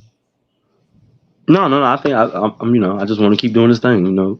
So you got it. You got it. You good people. I love it. Any God bless you, projects or brother. anything you have coming up, Apollo? Also too, they don't know that you also have a nonprofit, or you working on a nonprofit, which we I think you'll see one or two scenes about that, which we film. So do share about your nonprofit, or the nonprofit that you started, in terms of the name and the mission a long time ago. Well, I said that I was going to, kind of put that on the back burner because I've had it on the back burner for so long and haven't been proactive with it. And I actually changed the name one more time. I think You it changed rolls it off the tongue again? better. Uh-huh. The name, I think it rolls off the tongue better. It's Men of Revival Empowerment. So, but yeah, I think I'm gonna, because since I haven't been proactive as far as like having that be the main focus for me to try to establish it, I think for right now I'm going to just partner and support other nonprofits that have the same goals and alignment as far as like dealing with men, helping them to get back on their feet and get stable living, get off of drugs, and get Mhm. back in just like a all round rehabilitation and life sustainability program. So I'll partner with other nonprofits that are aligned with those same core values. Okay. It was also something else when I asked you about. Um, have you had a situation? Because I do remember you kind of do talking about have you had a situation where you relapsed in Christ in terms of like backslid, or when you went back to drugs or drinking, or kind of like you just been putting the work in straight ahead? I did I did backslide with alcohol. Mm-hmm. I did backslide with alcohol, and I backslid with like smoking black and miles, and then I even went to like smoking, the CBD joints. Mhm. Um, but other than that, no. Other than that, no. Now, if you want me to be completely honest, let me Mm-hmm. tell it. Okay, I'll be completely honest, because this my honesty and my transparency is only to show the truth of what's happening through me. Mhm. So there was a time a few months ago, where I had went to Bulldogs for Mm-hmm. drinking. I went to Bulldogs because I had an event earlier where we were at Atlanta City Winery. I had a couple of glasses of wine, and I got to work early again. I said, you know what? I want to go drink some more. So that flesh took over. I went up. I went and drunk some more, and that's all I did. Was went and got a drink, and then while I was at work, I did download an app, and I hope ain't nobody from my job watching this. Please, Lord Jesus. I did get a drink, and I got fellatio from one of my residents. But Oh my God. immediately after, I felt convicted, and I felt dirty, and it was like I couldn't even explain it.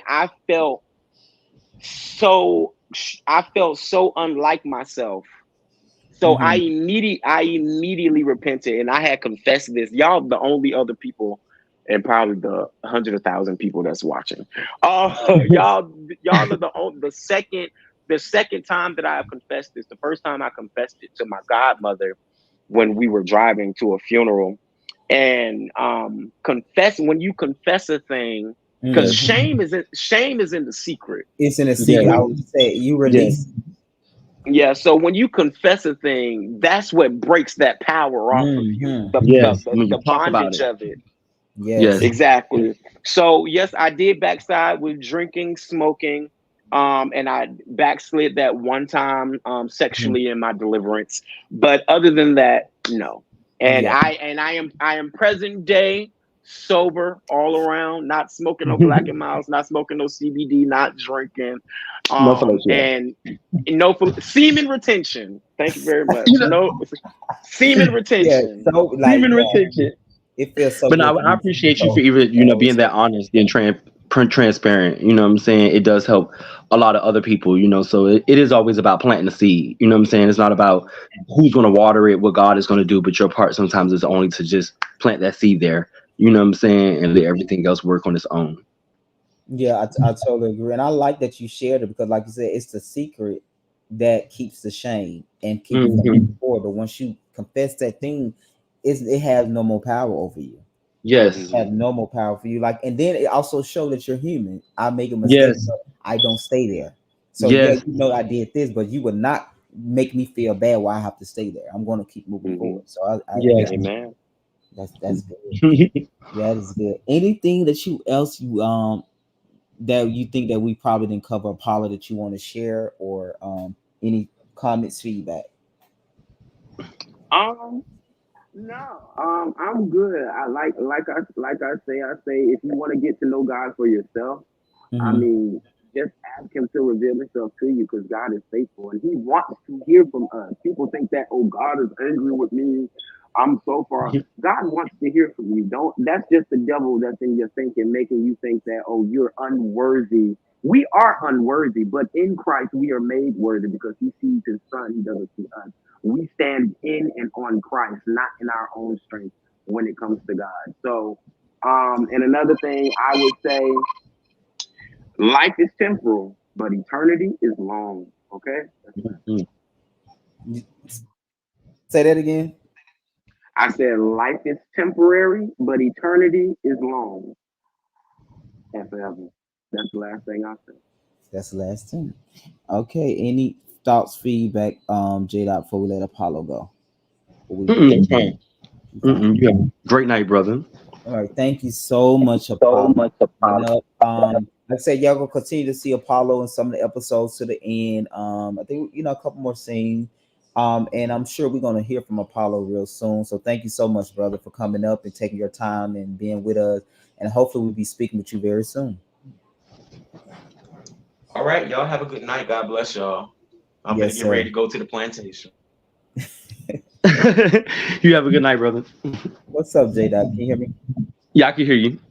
Yeah, that was good. I That was enjoyed good. It was good. It was funny. it. Yeah.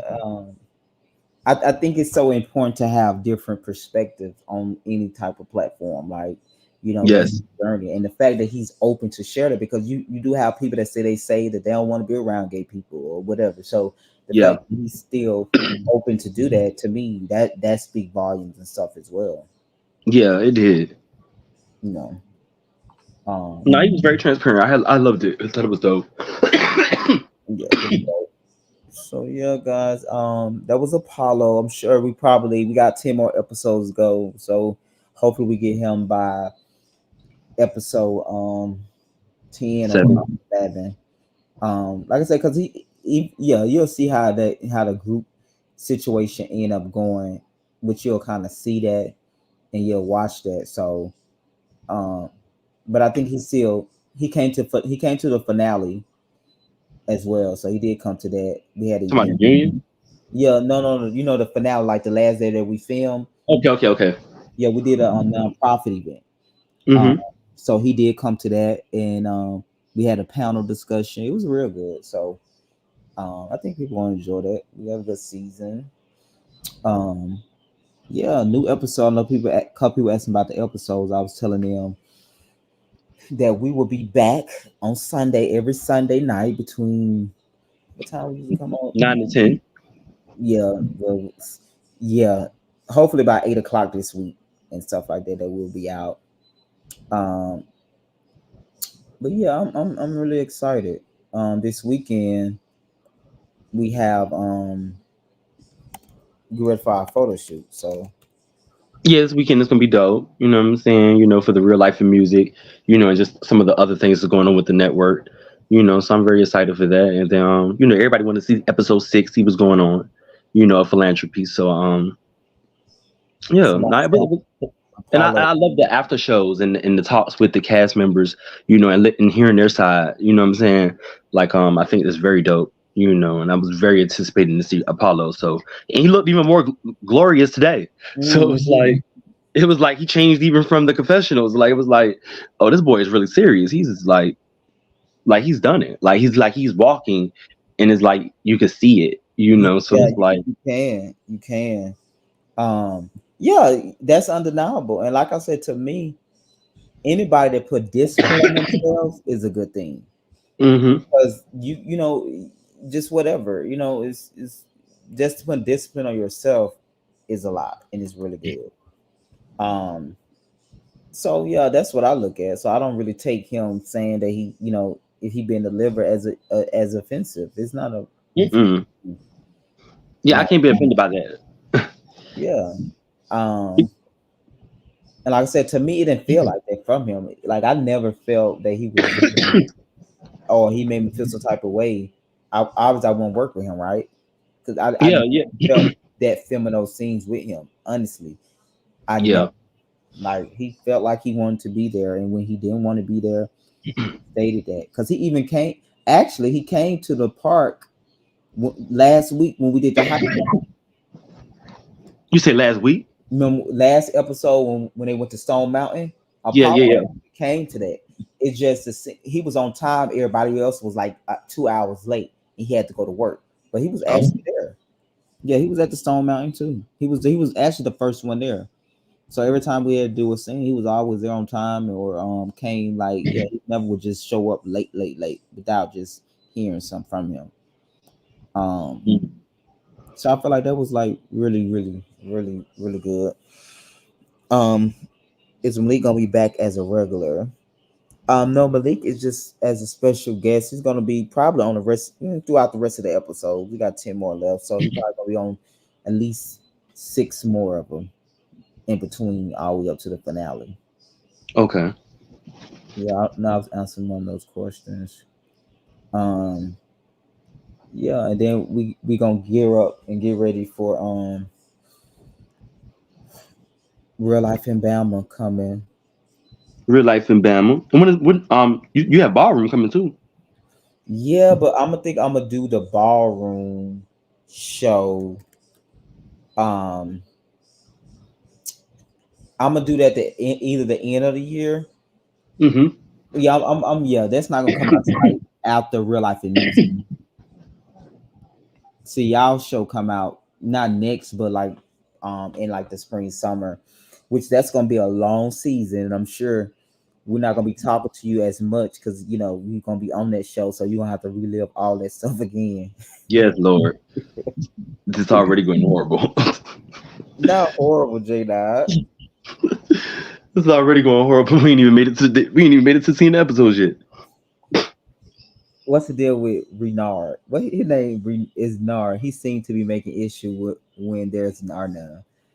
A lot of people is saying it about he was making an issue with Bryson as saying that he was standoffish. So a lot of people, so Nard perspective was Bryson should have told him it.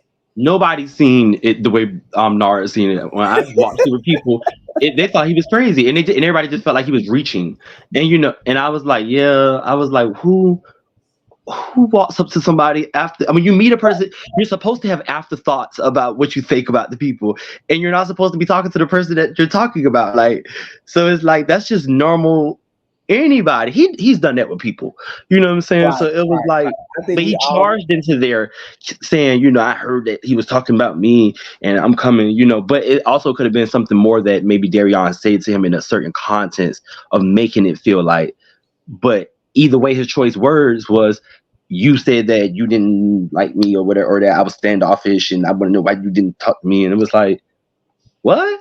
Like, who the hell gonna talk? but I'm not gonna lie, I'm really surprised people feel like he was reaching, if I'm being honest. Yeah, nobody felt that. I don't know nobody that Yeah, I that's even what I know. mean. I'm surprised that people really saying like Nard was really tripping. Like Yes, I was surprised they took Bryson's side as much. yes.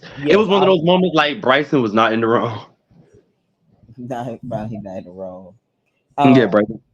but I was surprised because I thought I kind of see that it's like tell me what you said. If you know that I'm new to the group, you see me. I got Nard part, but I also get when y'all make it more like a But we're not gonna do human. that. And it's just the first day we Right. met you. And that's what I'm saying. When y'all break it down like that, you're right. Like you do say that to your friend. Like, And yeah, that's something I'll share with you later, maybe down the line when we talk about exactly. when we first met each other, and this is what I thought of you. That's when you build a formulation, a friendship with the person.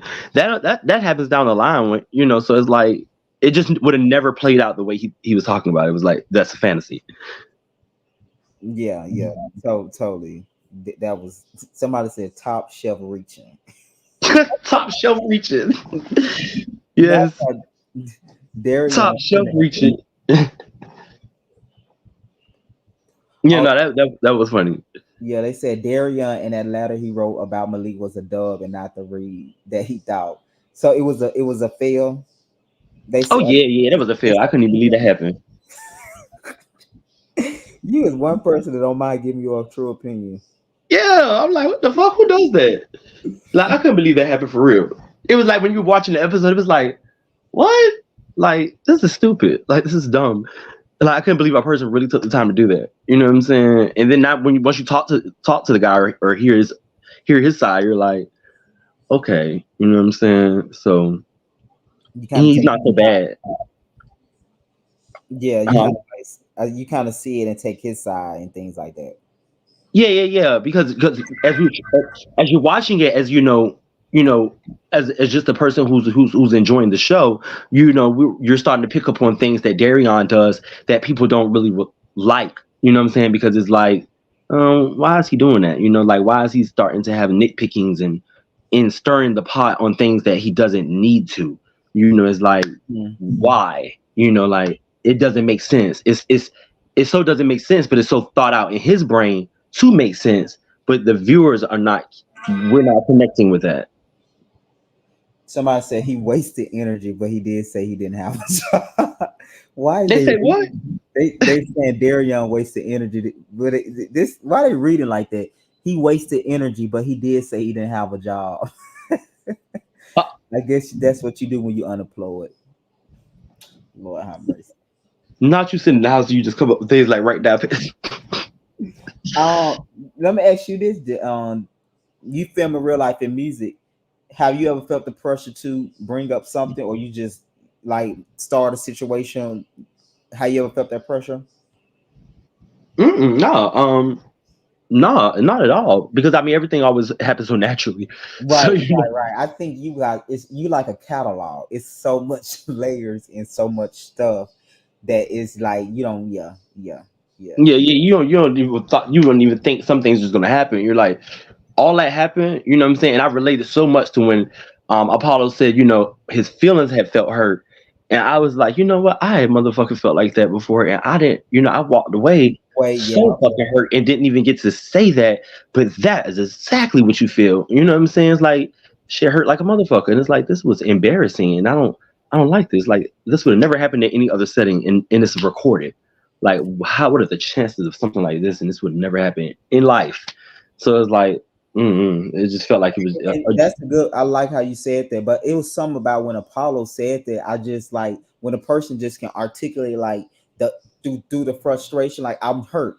Like you see when he said Mhm. what I should have said to Bryson is you hurt my feeling. Like what can you say after that? Nothing. Like that was so touching. You know what I'm saying? Like It because you could was. tell that was what was happening. Mhm. During him and Bryson, because then he started to throw back and stuff. But you could see that he just had gotten frustrated because he was trying his best to understand and go through all of the protocols that he know to go to go through. And it was like, okay, fail, fail, fail. I really wish to box you in the face right now, but damn, I can't even box you in the face. Oh, but like it was like, oh my god, what a I'm not this strong yet. Okay, I'm gonna get away from you. Yeah. Misha, Hey, how y'all doing? well, you How you missed we doing? had Apollo up. Wait, say it again. We had Apollo. Oh my God, I fell asleep, y'all. It was really good though. He it was good. I think that was a good interview with him.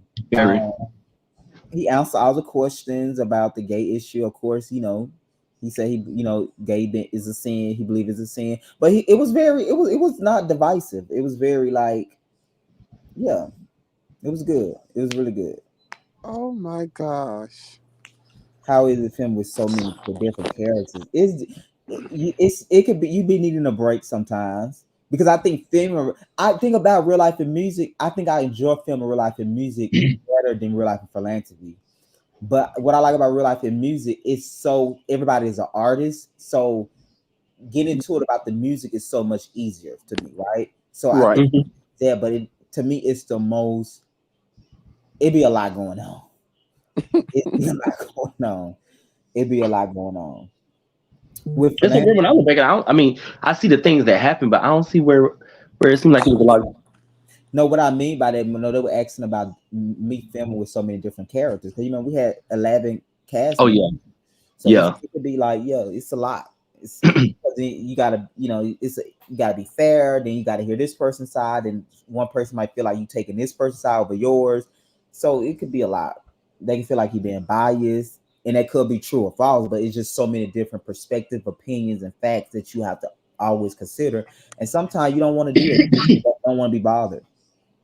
Yeah, and I mean, I think also what one because we I discussed it with some of the cast members. Mhm. I think maybe it's a better way to be a part of the group, but still have the initiating just meeting process, because it's kind of like that part doesn't get shine, and then we're just kind of like thrown in as if we're like already all besties, and then we're really still getting to know each other, and that part is where I It's started to have a the lot of same frustration thing, with. right? But it's the same thing as you meet any new person. You're gonna have butterflies. The only difference is you it's film now.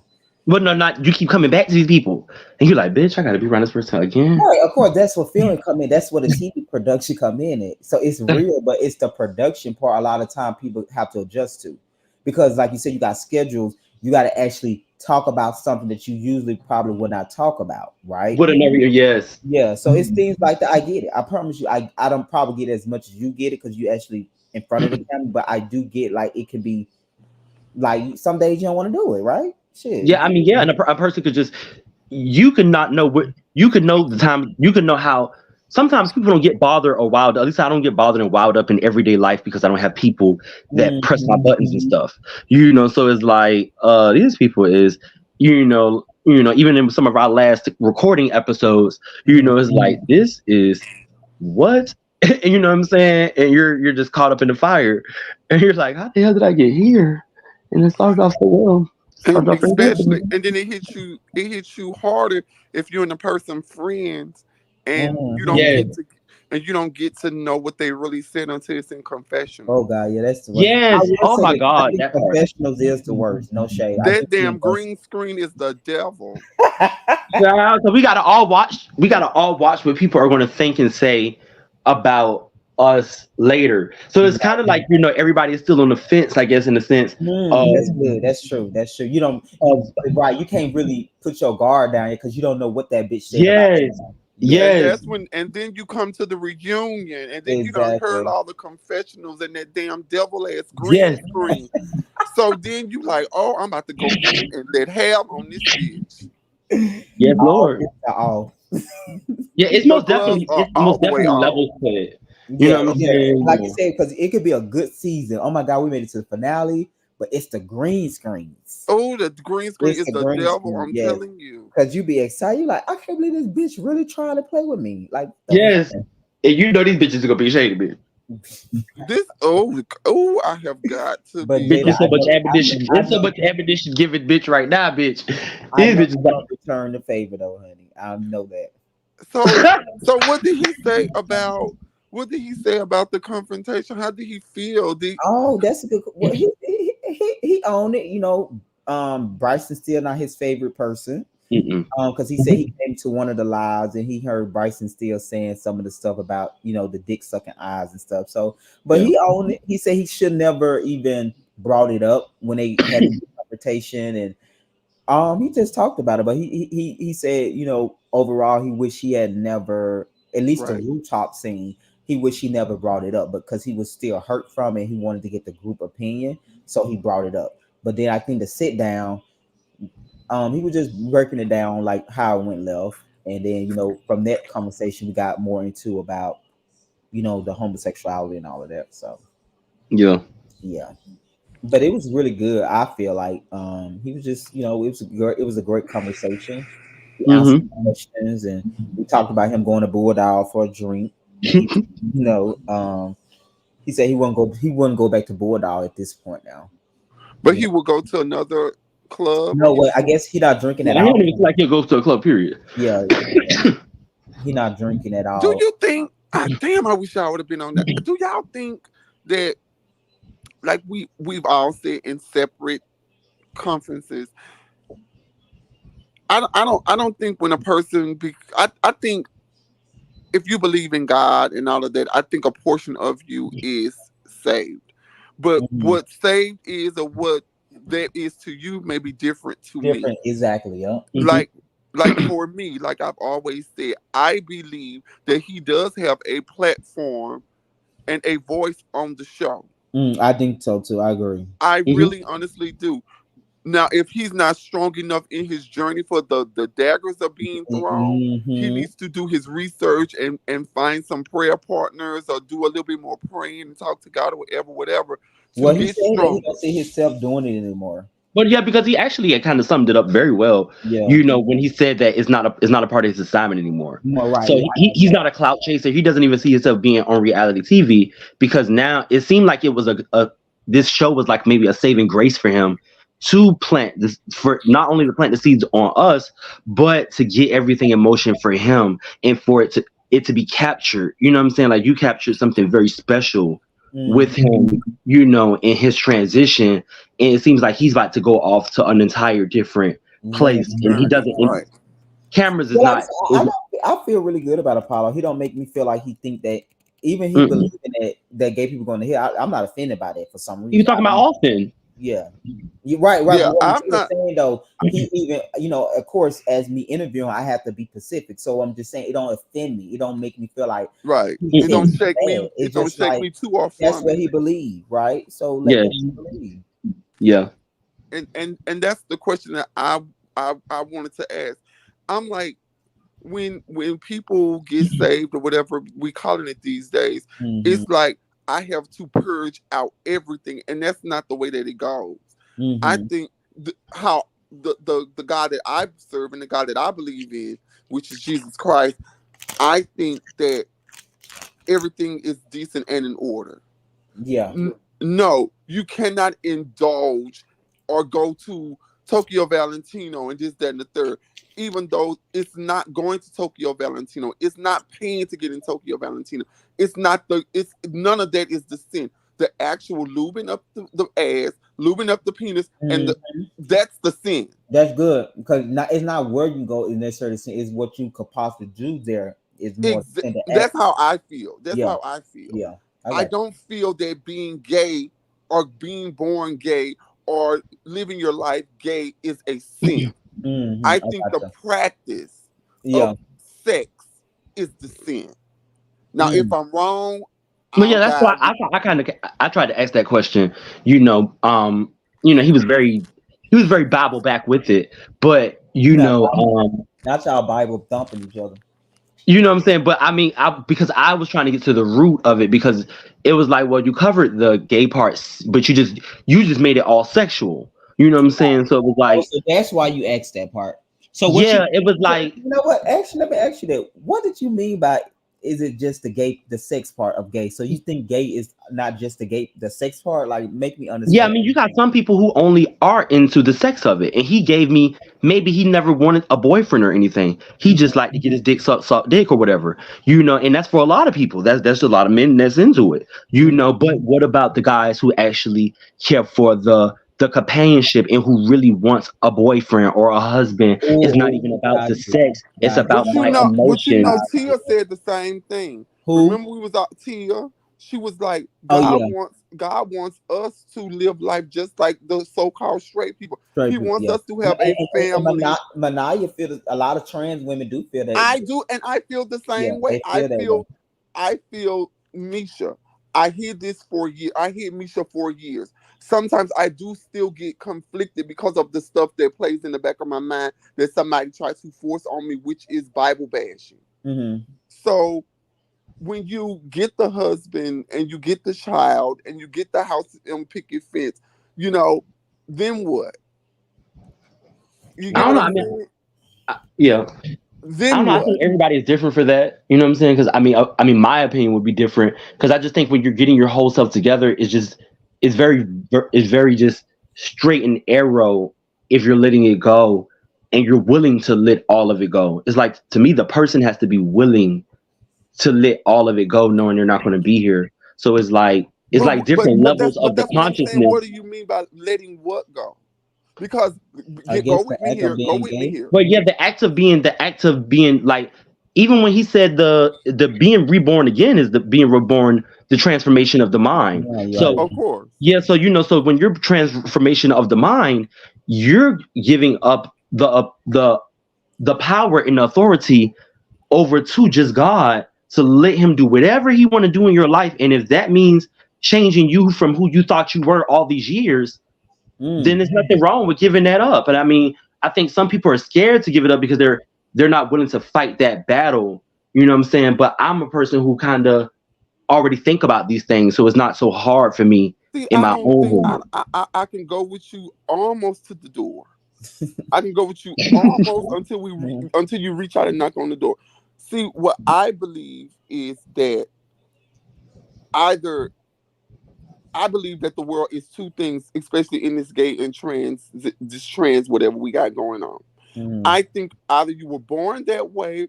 No, three things. I think either you were born that way, you couldn't live that girl life or that boy life because of society, so you took the lesser than, or you were a turnout. You know, it's funny. I just had a homeboy that left my house, and we had did like a 4 hour conversation. He just was not giving it. And I was like, yo, there's some people in the world that you really have to just, I kept thinking of y'all, like Misha and Carver. I was like, boy, I'm sorry, this man happy. This man ain't met these people I had to meet, because boy, this right here would be hell in the house right now. You know what I'm saying? Because he just couldn't get into the mindset, of a person being a trans or thinking you were born, a girl. He's like See, he and just see, would. see, He and see. was That's the so thing about it. adamant that he just was like, fuck no, and he just was not giving it. And he's gay, but he's like, bro, we under it was just. And I was just like, bro, but everybody's story is different. I was like, you can't tell some people how they felt when it, how they feel every day in their own life. You But know what I I'm saying? also So, think, Jada, I also think there is, go with me here, y'all. Y'all know me. Y'all know how I live my life. Y'all know how I stand on my soapbox and scream out loud. But I do not like when somebody says, I'm born male. I was assigned male at birth, but I have a female trapped inside of me. I don't like that. That Why you sounds don't like that? psychotic. That sounds mental. why does that sound psychotic? You have a female spirit, but you were born as a male. That's kind of Okay, normal. say that. Say that. What Don't she? say Yeah, it's a she didn't say that. female She said trapped inside it's me. trapped inside of me is what she Don't told me. say that. Say I have a say I'm walking in a female spirit. Don't say you have a female trapped inside of you. That's psychotic sound. That sounds psychotic to me. Yeah, but That it's that kind of almost the same. I mean, I'm pretty sure I've said all both. I just know, when I I was like learned trying to better, I explain to my did better. homie even how I felt, but he wasn't hearing it because he doesn't he's like, bro, you're a guy. What are you saying? Like, you know what I'm saying? Like, that's not making sense. And that's the So same rule that what's his name who I do the show with, Bryson Dante. and Dante. That's the same hand they fan with. But when you see Misha, you cannot just outright say that's a man. You like, oh, that's Misha. Oh well, And that's somebody all I said that's all my best friend is like that. He think it's mental in terms of being a trans person. It's more mental. because in the beginning we were running around here saying, oh, it's a woman trapped inside of me. That Hmm. does sound mental after you grow up and you like, wait a minute, bitch. That verbiage is So what psychotic. you think the verbiage should be, Misha? I think, like J Dot said, I think it's okay to say I I resonate. Let's say that I hmm resonate with the female side of me more than the male side. Oh And yeah, in yeah. resonating with that, I choose to get a mm, wig. I choose yeah. to get my nails And done. that's and I like that because it But I says like you so I like that you're because so mature that you said I choose and I stuff. choose right. Some of these girls are Yeah. just not going to give that. They won't even give that. Because because They'll fight I you think some of down. the girls don't want to do that, Jada, because they feel like if they be honest about that, then somebody gonna try to attack them about something else. So Yes, right. but then you want us to be all delusional when you could be a little bit more honest with yourself and then stop making us the Oh no, issue. now Jada, I'm sure, I'm positively sure there are assigned male at birth and living as a trans woman, and they're like, no, I'm a fucking woman. No, I'm a woman. They do have some trans people that are, I'm not gonna say delusional, but that's the only word that I could think of right now. I'm quite sure there are some yeah, trans, it is. but Yeah, because it's some trans women don't want you to say trans in front of their name. So it is At exactly, all. yeah. Yeah. exactly, and Oh, we got it's a damn person. Come Who we on, was talking about last night? Manaya. Oh no, Netta. Oh, Netta. Netta that made it to Showtime, bitch. She was on Yeah, Showtime today. yeah, Miss Miss I, Netta. Netta says she not playing. this bitch ain't playing. Literally, she was just on my Twitter timeline. First time she ever popped up on my Twitter. She Miss was on Somebody Netta, said Showtime. trans is not nothing new, and it's nothing. people can what did it say? I can't see it. Oh, I learned the word last year. The They call it. transcestors. So they say they call it two people. Some people call it two spirit person. Call it two spirit person. Yeah, Do two you spirited person. okay? I think see when you get to saying all that, I mean, I mean, they have already announced. I These are the just new think things they're teaching in school now. You know what I'm I saying? So just I mean, think Misha as Misha, 175 years old in dog years. I just think that some of our verbiage is to convince you what you see is who we are, if that makes sense. If you see, if you know, if I present you my birth certificate and it has my boy name on it, and you look at me and you like, this is not you. I'm okay with that, but I'm not okay with letting you know what the transition was all about, if that makes sense. It's not like I'm supposed to sit there and tell you this is how I start feeling like this is when I did this and this is when I did that. But I do think that sometimes you do owe people that Yeah. if that makes sense, because trans means something different to every trans woman. That's true. It means something different to every trans man. Gay means something different to every gay man. Some That's gay men true. are so masculine to the point where they don't want any kind of femininity, no Mm, smell of it. I don't want you to wear yep. no body spray, nothing for, Yeah. Then they have some trans women. No, I'm a fucking woman. The only thing I can't do is bear a child. No, there's several things that you cannot do that a female does. Well, that's a You different type know, of psychotic. But so that's what I think. That's why I think people think that being trans is psychotic, because we try to make you think, or make you, oh, okay, you were born like that, and no, I don't have to make you think anything. It's my life. You agree or disagree. Mm, it's really, I mean, it's not nobody's business. It's People just don't nobody like else's it, business. some people just don't like, I guess, the Bryson were projecting. So, don't force other people to think your way. so We'll just be yeah. fine. You just do you fine. People have to get comfortable with not caring about what another person and thinks and about that's it. and I think that's where all comes from. We care so much about what Greg thinks. We care Yeah. because as trans men, we've been shunned from so many rooms to where we want you to like us, and we want you. And no, that's all you have to do is show up as who you are. Yeah. I am not in no form or fashion mad because Misha's name show up at the end of the show. You know what I'm saying? I want to be first. I want to be seen. That doesn't spark a fire in me. My transition is not for parade. Mm. Mm. But a lot My- of trans, no, I don't know a lot, but some trans women do use their transition as a parade. Yes. Of course they Hmm. do. Of course they do. Of course they do. And I think once you get, I guess, a little bit closer, 1 foot in and 1 foot out the grave, so you start saying, you know what? All these years I've been fighting for the wrong goddamn fight. Okay, Mm. true. That come with time though. Yeah, Hey, it does. yeah. It really, really does. That's why I fucking miss this child. Oh Because yeah, it was he was real good. Like I said, I think you would have really enjoyed it. And like I said, he answered a lot of questions. He gave his spiel. Mhm. It was real good. Um, he said that he did admit that he slipped up and he let one of them people at his job give him head. One of the you guys, gonna have slip ups. That's the journey. That's climbing the mountain. You right? gonna slip up, You know, and you yeah, might Yes, not. but the bitch was honest, and it was just like, Right. I That's really all you got feel to be, is shit. honest and um, plead the blood over the sin and keep on moving. You Yes. can't be stuck there. You can't okay. sit there. You can't sit in it. Once you But confess, let it go, I'm baby. like you. That's all you got to do, honey. I'm like you, Hmm. Greg. It used to, but it doesn't. It doesn't shake me towards you or shake me away Mm-mm. from you if Away you from you, say exactly. it doesn't bother me because I know my journey. I know my walk. Mm-hmm. Hmm. And that's what a lot of people have to come to grips with. As long Yes. as you have your relationship with God and you steadfast on it and you do what you need to do to keep the lines of communication open, You damn good, what the Walter. motherfucker say on side of you. Okay. Hmm.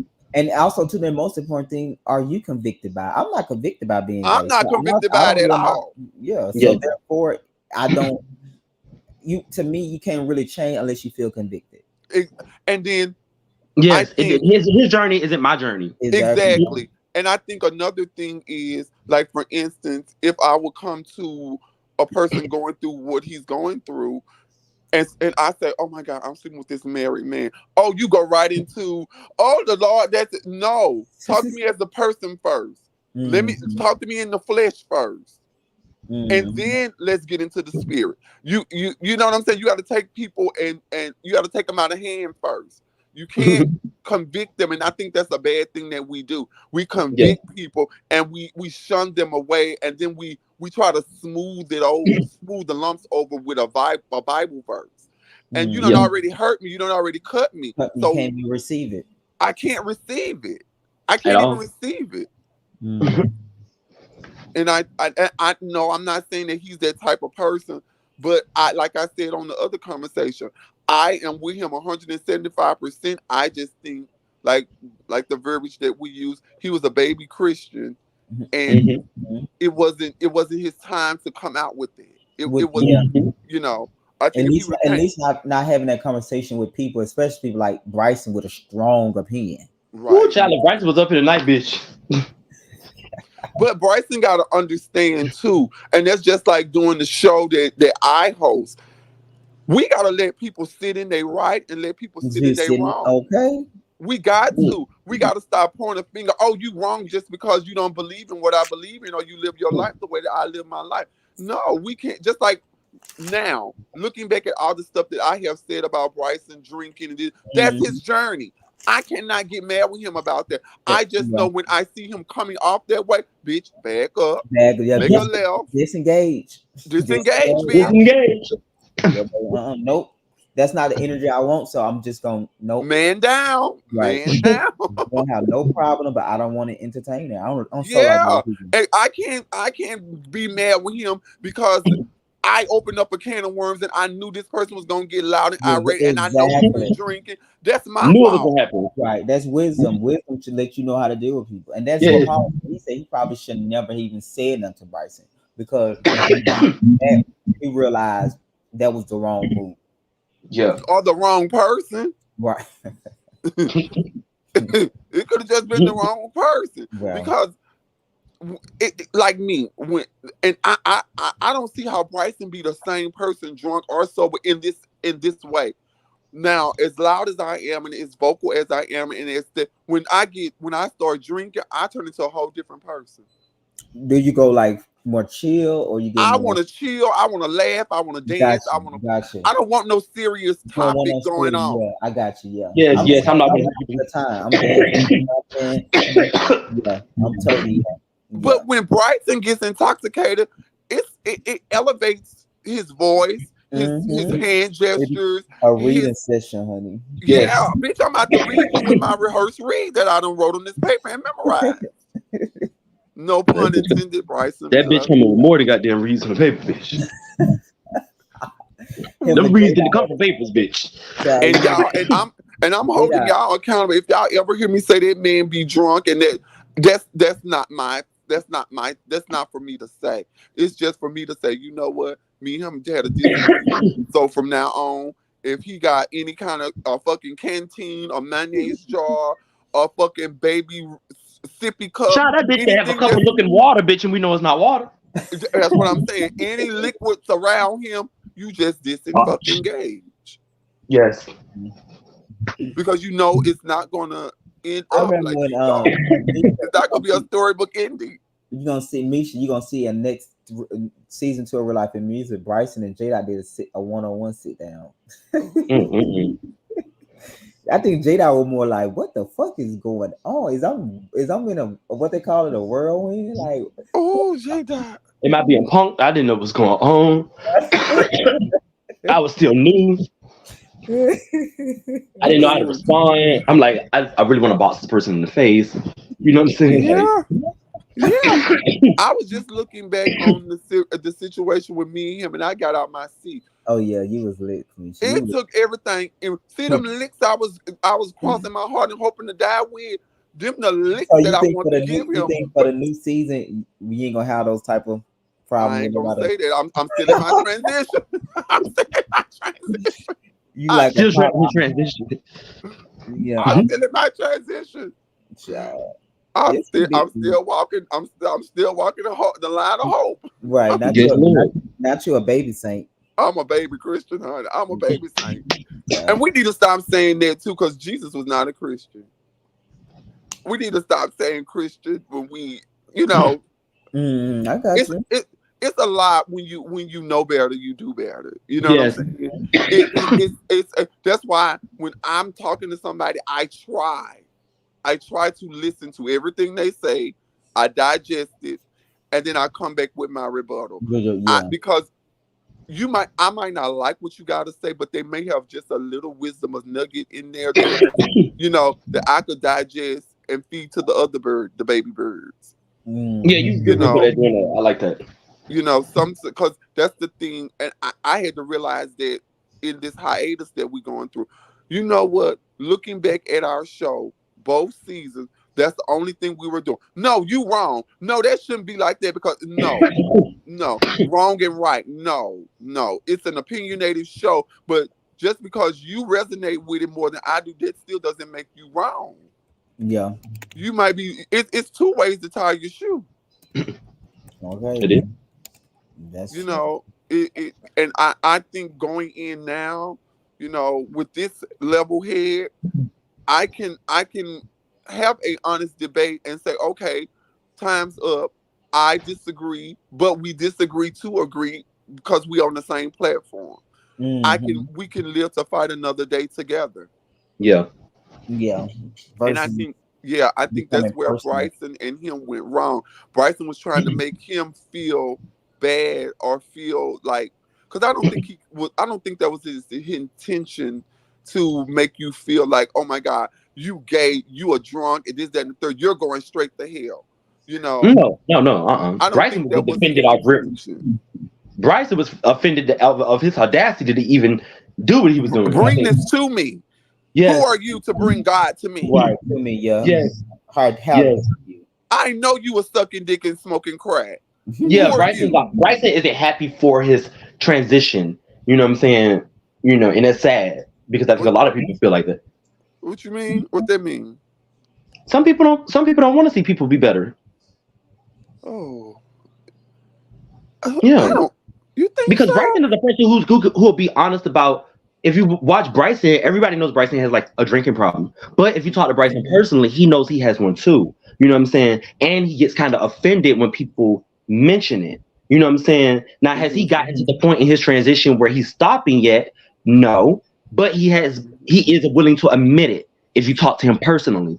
So, and then especially like when we watched the episode with Darion, he was offended that he was throwing that his friend was saying something about his drunkard because he held him in high regard because he said Darion never ever used that against me. And now here he is doing it against me and he's wondering if he's doing it for the show. You know what I'm saying? So it's like we have to understand even Bryson is a human being who's being hurt too. Right, And he has his own transition, right. and he's not strong enough to be on to walk. He knows he has a transition to make, but he's not strong enough to walk. And here it is, a person came through, and he not only transitioned, and this bitch walking goddamn through the miles of fire. Not You know what I'm saying? And he did it that fast. He got Well, cracked you that know what? fast. That's a good point, Jed. I never seen it. I never thought about it like that. Yeah, so it's like jealous. You know what You I'm think saying? so? Wow. I Yeah. didn't look at. I could go with you, like I said, to the door, but knock it on the door because to me, I don't. To me, if there's 31 days in a month, and Hmm. 30 of those days, my lights done got cut off, my water done got cut off, and I got an eviction notice on the door. But I have an amazing job. I don't think God has anything to do with that. Reason being, if I prayed to get this job, God gave it to me. If this job covers all of my bills, God gave it to me. So why am I going back to God saying, God, I can't pay my bills when you gave me a sufficient supply of money to pay my bills and save? See, I don't run to God for everything. I run to God for the main event. For instance, if I can't pay my car note, I'm like, Jesus, send me a way to pay my car note. And somebody gives me a lottery ticket. I scratched the lottery ticket and I win the exact amount of my car note. God did his part. Now, whatever I do with the money is what I do with the money. God did his part. And I think that's where a lot of people go wrong is, okay, I prayed to you, Jesus, and you did send somebody to me with the lottery ticket, but I needed groceries too. No, baby, you didn't ask them for the groceries. Child, You asked them for a sufficient amount of money to pay your car note. yes. You get what And I'm saying? And I food think is that's still gonna what be we there. do. I think that's exactly what we do when it comes to our conversations with Jesus. You ask Jesus for one specific thing and he sends it to you, but in that prayer, you should have been more specific and said, you know what, God, I'm just doing bad right now. Send me some ways out. And it speaks on that. When you read it, you have to you have to be intentional about what you Very say. intentional. And when I was getting out of prison the last time, you know what I'm saying, I had to say, look here, God, I got another court case that's gonna be coming up. in the in over the summer back here in decaf. And God, I don't want to get out of goddamn jail, you know what I'm saying, and end up having to go back to prison because I knew from my charges that I'm gonna have to serve one whole year again. You know what I'm saying? So like, God, please don't let me get out of here just to send me back in a few months, because that's not only hurt me, that's gonna hurt my mom's. And here it is, I'm having to believe on the Wayne that you spoke to me, because the sentence is from August 2nd of 2018 to August 2nd, 2019. And here it is, you spoke to me in February and said you'll be home by April. You know what I'm saying? And then came back and then said, make a witness. And I have to believe I hear these things. But Yeah, that's the thing. You I have to walked up out of there. believe. I walked up out of there on March 28th. You know what I'm saying? Made a fool of all of the people who didn't believe. You know what I'm Yeah. saying? So it's like when you got him and he showed you that much that he's willing to care, you got to go with him all the way. You know what I'm saying? When I went and said, God, I can't, I'm not, when I was downtown about 5 points, and God, I can't work a job no more. I'm sorry, this is not working out. I've tried my best. I've been doing it. I've been holding these jobs down, but it's not taking me where I need to go, because I'll always have to depend on somebody listening to my story, and having grace for me to get anywhere if I want to be a manager or something. Because once you pull up my record, it'll just be over for me. You know what I'm saying? And then he gave me cakes. So it's like you just have to. Where he gave you cakes in your pants, cakes or cakes in the oven? Shut up, bitch. He gave, Bitch, he be gave me, intentional, bitch. Be intentional. he gave me cake, be happy. You know what I'm saying? And I mean, even when it came down to being gay, I was very honest about with God, just on who I am. And I was like, yo, I need a boyfriend when I get out of here. You know what I'm saying? And Yeah, in 4 yeah, days I had Tony. You know what I'm yeah. saying? So it's like, Because sometimes those boyfriends can be your saving grace too. that's motherfucking Lord. Tony was everything. And our relationship wasn't sexual. You know what I'm saying? So Yeah, it was a hindrance. I hated it, but God has said, he's your probation. You have yeah. 1 year with him. Sometimes And we those moved. boyfriends can be your saving grace. And Yes. that's why I'm like, Greg, what somebody else's journey, somebody else translate being gay or being converted or whatever. Hmm. I'm congratulating you. I'm giving you stars across the board. But it does not do anything for me in my journey. Yeah. Yeah, in my journey. That's not my battle. That's not my battle. Yeah, I got other You stuff to know, battle.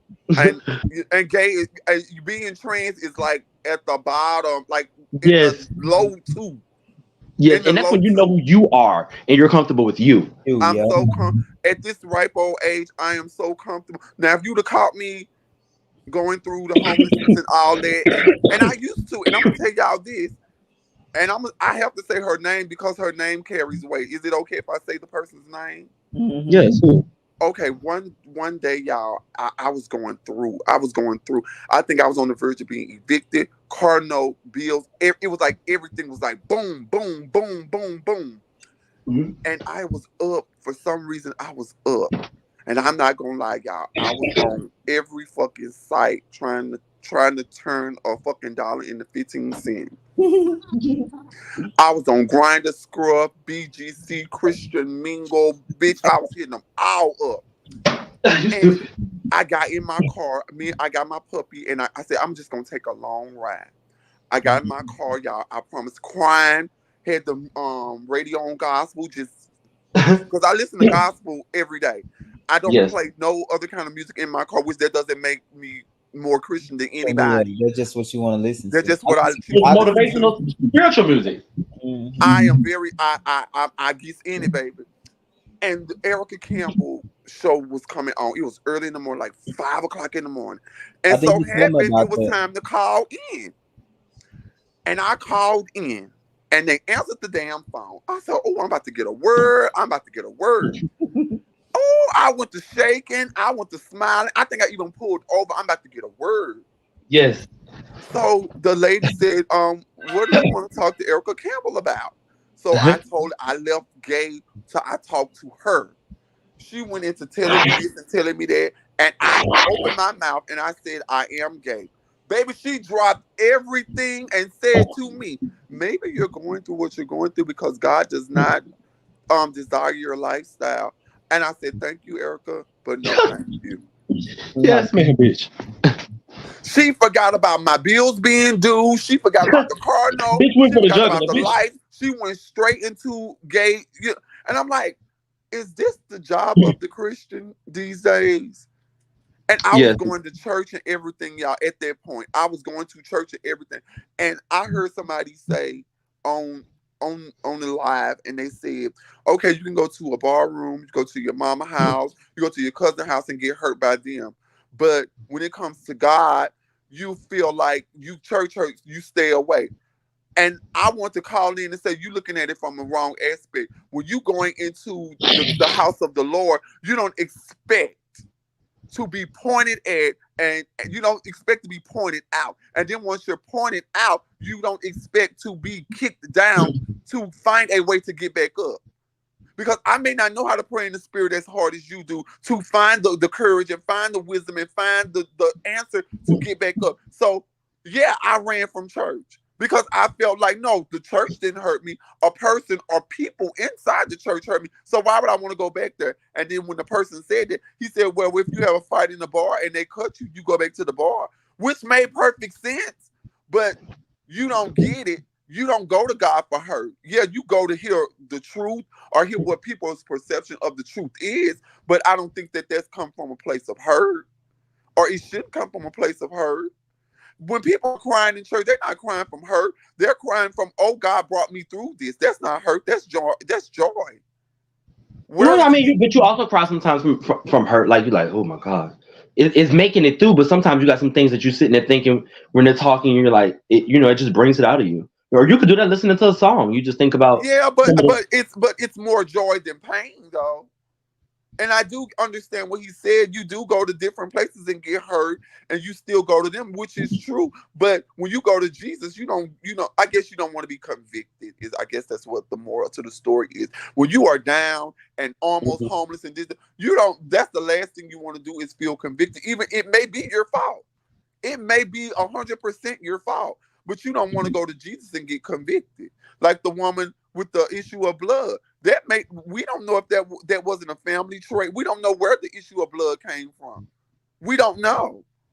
But he healed her.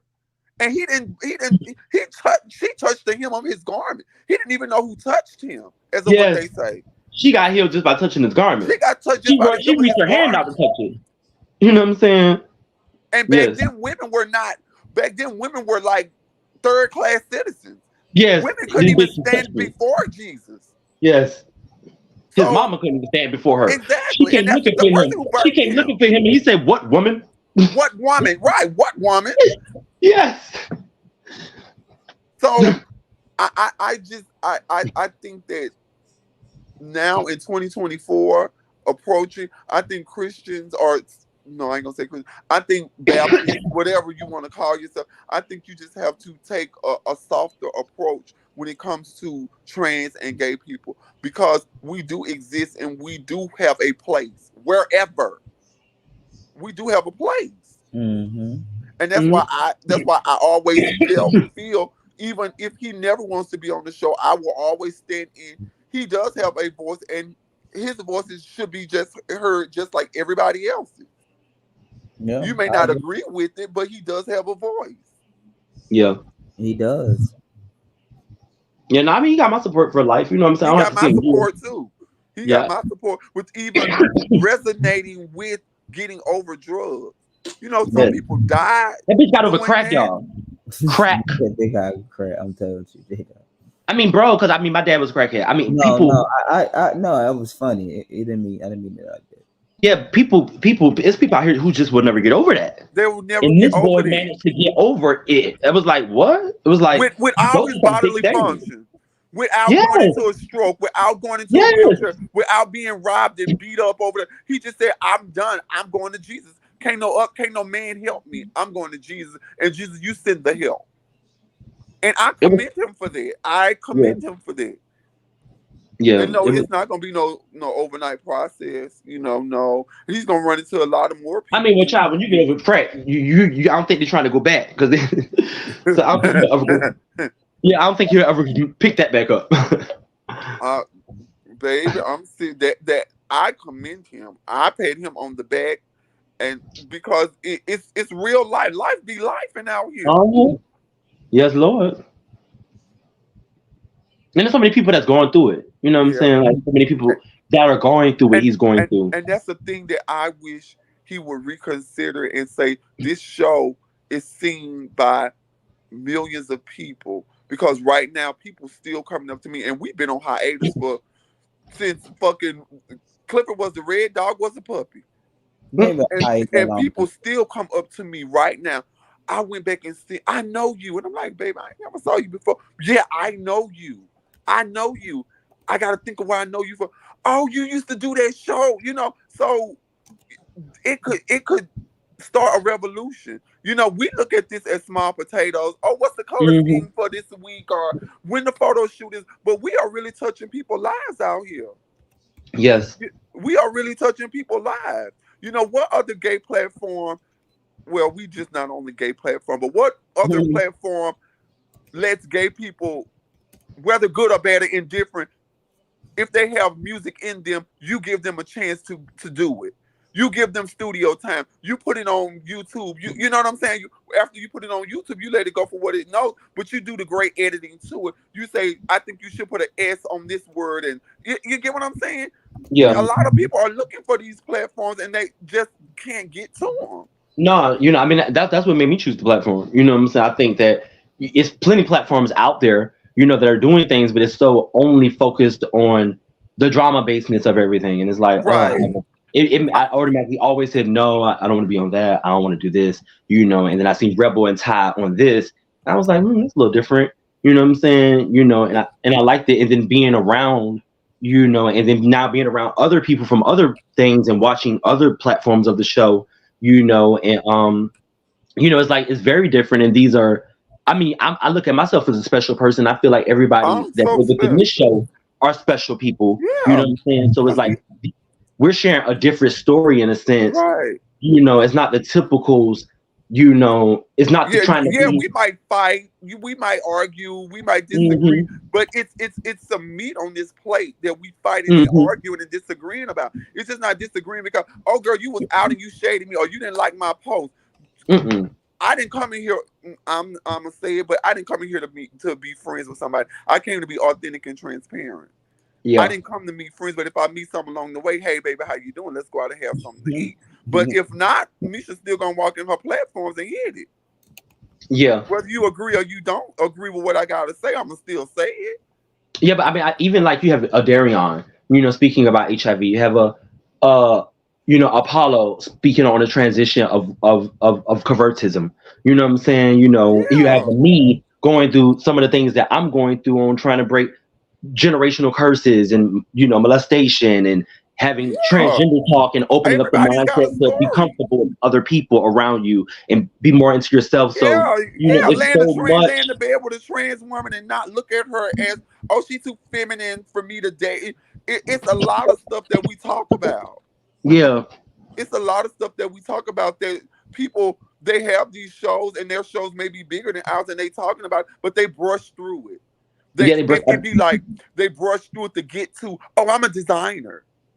Oh, Yeah. Greg lets you say, well, oh, I am an aggressive bottom, but my name is such and such and Bitch, such and such. Not aggressive about it. That was on the bitch said aggressive bottom, not a power bottom, bitch, an aggressive bottom. Well, that's what he say he is, honey.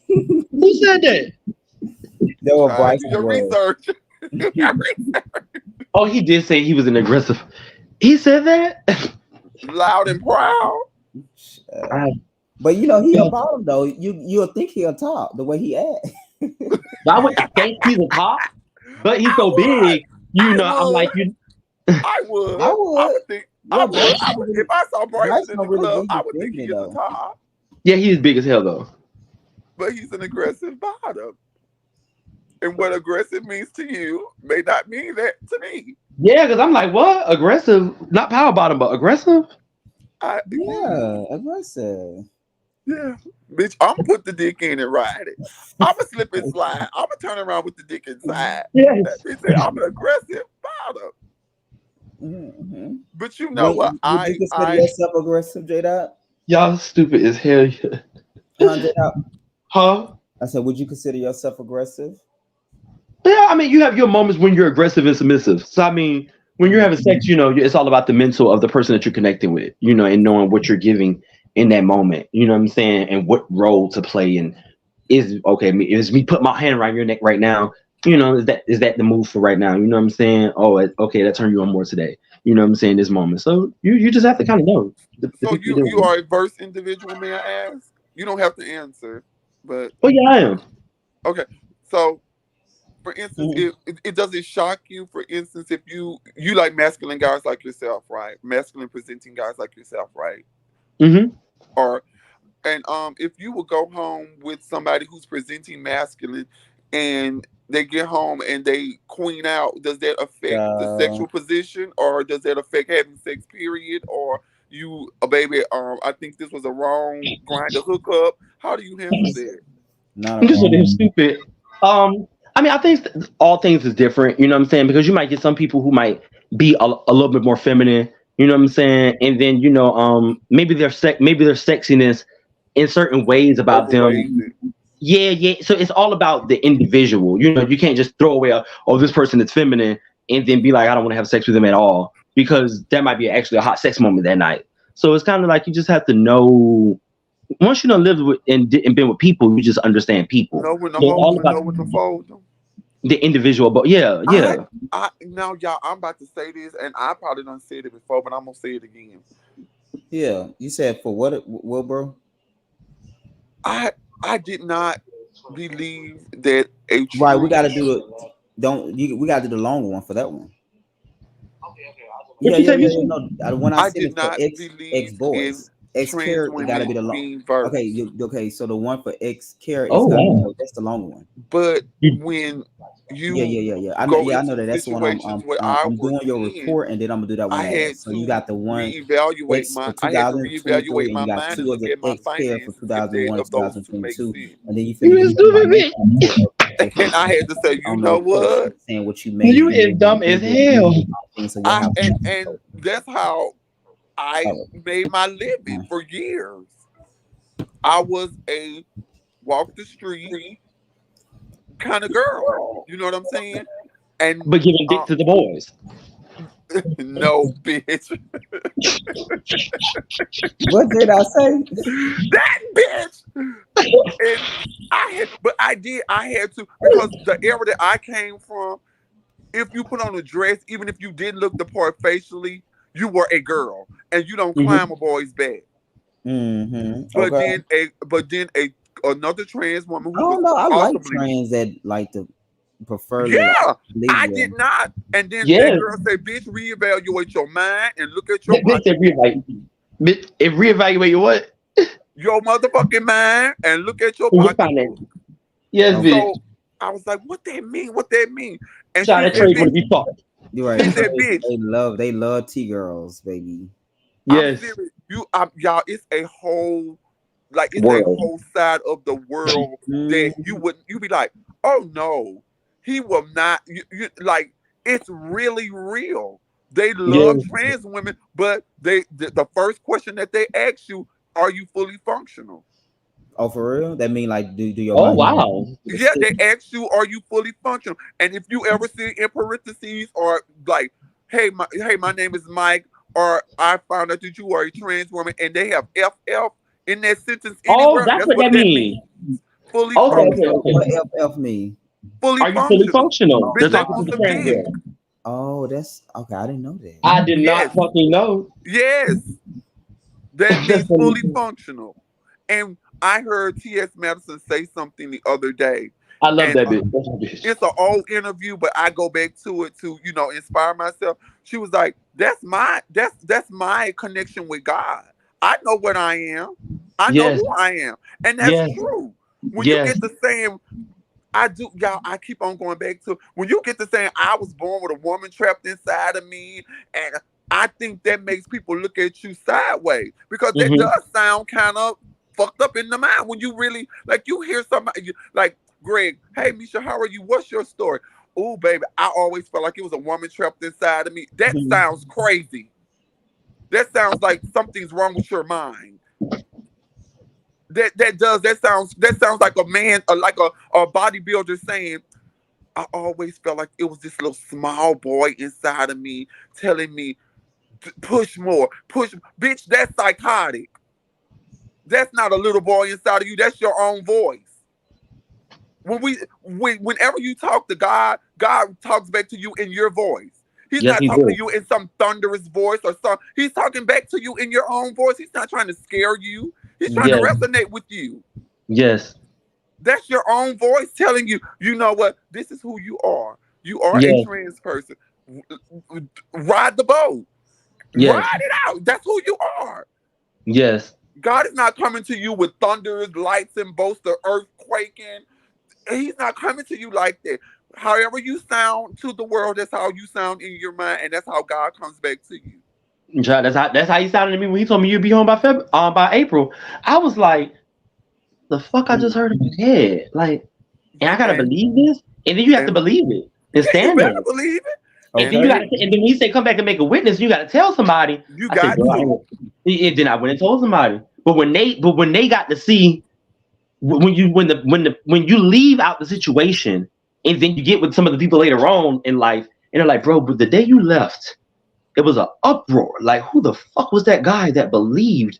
Like, because you Hmm. imagine the black and white and the judge sentencing you, but the Lord told you. Hmm. And the people just like, bitch, you dumb as fuck if you think that. You Well, know what I'm I'm gonna saying? be So that's dumb why as when people fuck. be like, oh God, how you let somebody come and stay in your house and you know and you didn't even know them, baby, because that wasn't my place to act to know them. Like in the spirit was Right. about I know who the hell I am in God. And People I know have when they told ask me, I know my role. And people they have. not gonna hurt me because I believe I'm 100% protected when I said that the Lord protects me. So I'm not worried about anything wrong happening. I just play my role in that moment to help them as much as I can. You know what And I'm Hmm. saying? I don't I don't and I y'all I swear I did not work for years. Do you hear me? I had clientele. Hmm. Bitch, I'm serious. I was that girl and I was doing a little boosting here and there, but I was that girl. Bitch, I and I could count how many guys that really had sex with me. I was slick legging dudes left, right, and center. Do you hear what I'm telling you? I was slick legging dudes left, right, and center. Dudes was buying me cars, and I was that girl. But I had to like let it go because the more you get in it, that's when the drugs come in. That's Yeah. when you know it could The lead to lifestyle. more. Yeah, It it's could lead probably to yep. more. So I Definitely. was like, you know what? Let me back off because the money that was okay a year ago is not okay now because I knew I could get more if that makes sense. Yeah. And you start saying, okay, my limit used to be 2 o'clock in the morning. Now my limit is 4 o'clock in the morning, and I need something to stay up. So let me go talk to somebody about a bag of coke, or let me go. You get what I'm saying? It could lead to more. So Yeah. Hmm. sometimes you just got to say, you know what, I'm out. I had a good. It was fun while it lasted, and I miss it. Yes, I miss it. I did not have to wake up to go to a 9 to 5. I had a white dude, y'all. I promise. I was so fucking slick and bad. I had a white dude thinking he was putting me through nursing school. Mhm. And I would tell him they're not going to take the check from you with your name on it. You have to sign. You have to let me put my name on the check so I can take it to him. And bitch, I was going to get fucking. Uh, it's Hmm. funny now, but it's not. It's not funny. It's funny now, bitch. I'm going to That was the witch reparation. doctor. Bitch, I'm going to the witch doctor getting silicone injections with the money. I'm I'm doing shit that I don't have no business doing with the money. And he thinking he paying tuition and the bitch about to graduate. Bitch, I don't went and got books from the Yes. college used bookstore. And when I played the role, bitch, I played the role to the fullest. Bro. Bitch, I was not playing with them. And I had to say, you know what, bitch? What made you get out of it? Just like you didn't want it no more. Yeah, I want it now. The truth be told. It's still in me. It's still in. I was doing it when I moved here. I met a Mm. doctor a military doctor when I moved here, and me and him would meet up every Tuesday and Saturday night. Y'all, I promise. I was so good at slick legging this man. We used to stay in the hotel for like 30 minutes. We would always go to the hotel right over here on Ivan Ailey Junior Drive. I think it's the W. I think we used to go over there like every Tuesday and every Saturday. And I met his. I think they had just got married, so I got mad, y'all. And because he didn't tell me that they were married to like that night. Yeah. He didn't tell me they were married to that night. And me and him had messed around for like he was like I'm gonna tell y'all how bad I was. I was out here doing my thing in Atlanta, and he had a private practice over there in Riverdale. Mm-hmm. And I got up one morning, and I went to use the bathroom, and it was like razor blades was coming out my girl. Mm. And I called. No, he called me. He said, "What you doing?" I said, "I got a problem." He was like, "Where you at?" I said, "I'm at home." I said, "It's a personal problem. I think I need to go to the doctor." He was like, "Well, come over here. I'll treat you."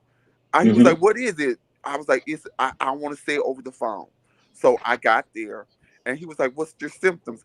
I said, "When I use the bathroom, it's like killing me." He said, "You could have gonorrhea or syphilis."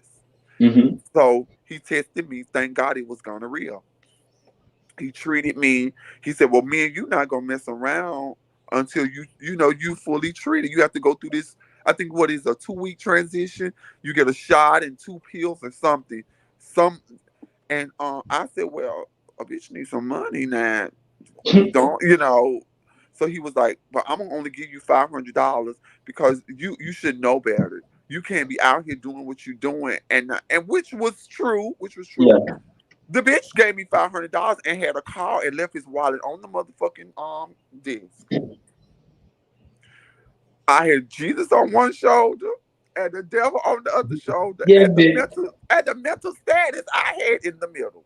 I said, "Well, Yes. God forgive me, devil. I'm going with you on this one." I Yes. I got that bitch money. I hurry up and took a pencil and scribbled a white piece of paper and scribbled that bitch credit card number, the CVN Mhm. number, and all that on the motherfucking car, and out the door I went. Wrong as two left shoes. This man just gave me $500, and I'm all in the wrong. I Yes. come to get treated for a disease, treated me for free, and I'm still wanting more. But Yes. that's the spirit of a prostitute. That's just the spirit of I want as much money as I can, doing the less work as I can. Mm-hmm. Yeah. So we learn how to suck a dick and make a boy nut in 2 minutes. You learn all that as you go. You get what I'm saying? How do you Because you're make them trying to nuts get so rid of this fast? one to get to the next one. Right, that's Get true. rid of this one, get to the next. It's fast paced, it's fast money, it's quick. And Yeah. that money you can never save it. You can never put that money. Nobody that's stripping could say only stripping put them through law school. No. You can't say that because the Cause that money money go coming too no. Cause that fast. money goes nowhere fast. Yeah, it's coming too fast. You Yeah. gonna want That's how it was when I moved to Atlanta. One year you gonna rapper. want breast implants to keep up with the next girl. You gonna want now a BBL. You gonna want your lip fillers. You go the money because it's coming so fast.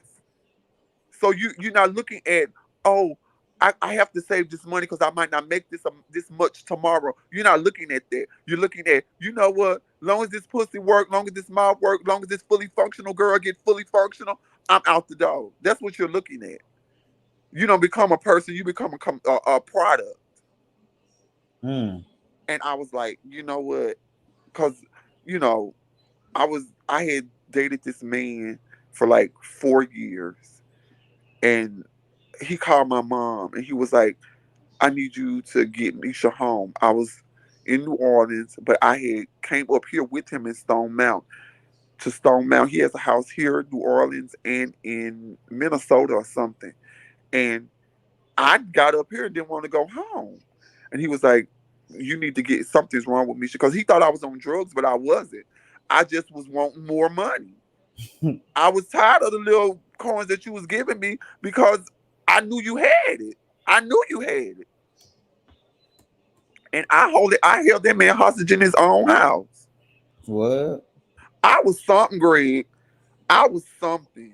I was something. And these are true stories, not none heard on Oprah. These are true stories.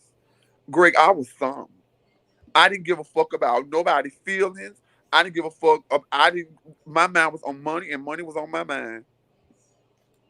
I didn't care, and I was like, I gotta stop. I gotta stop. And moving to Georgia was supposed to stop me, but as soon as I got here, I met the doctor. But I didn't do it as much here because I think here was a bigger playing field.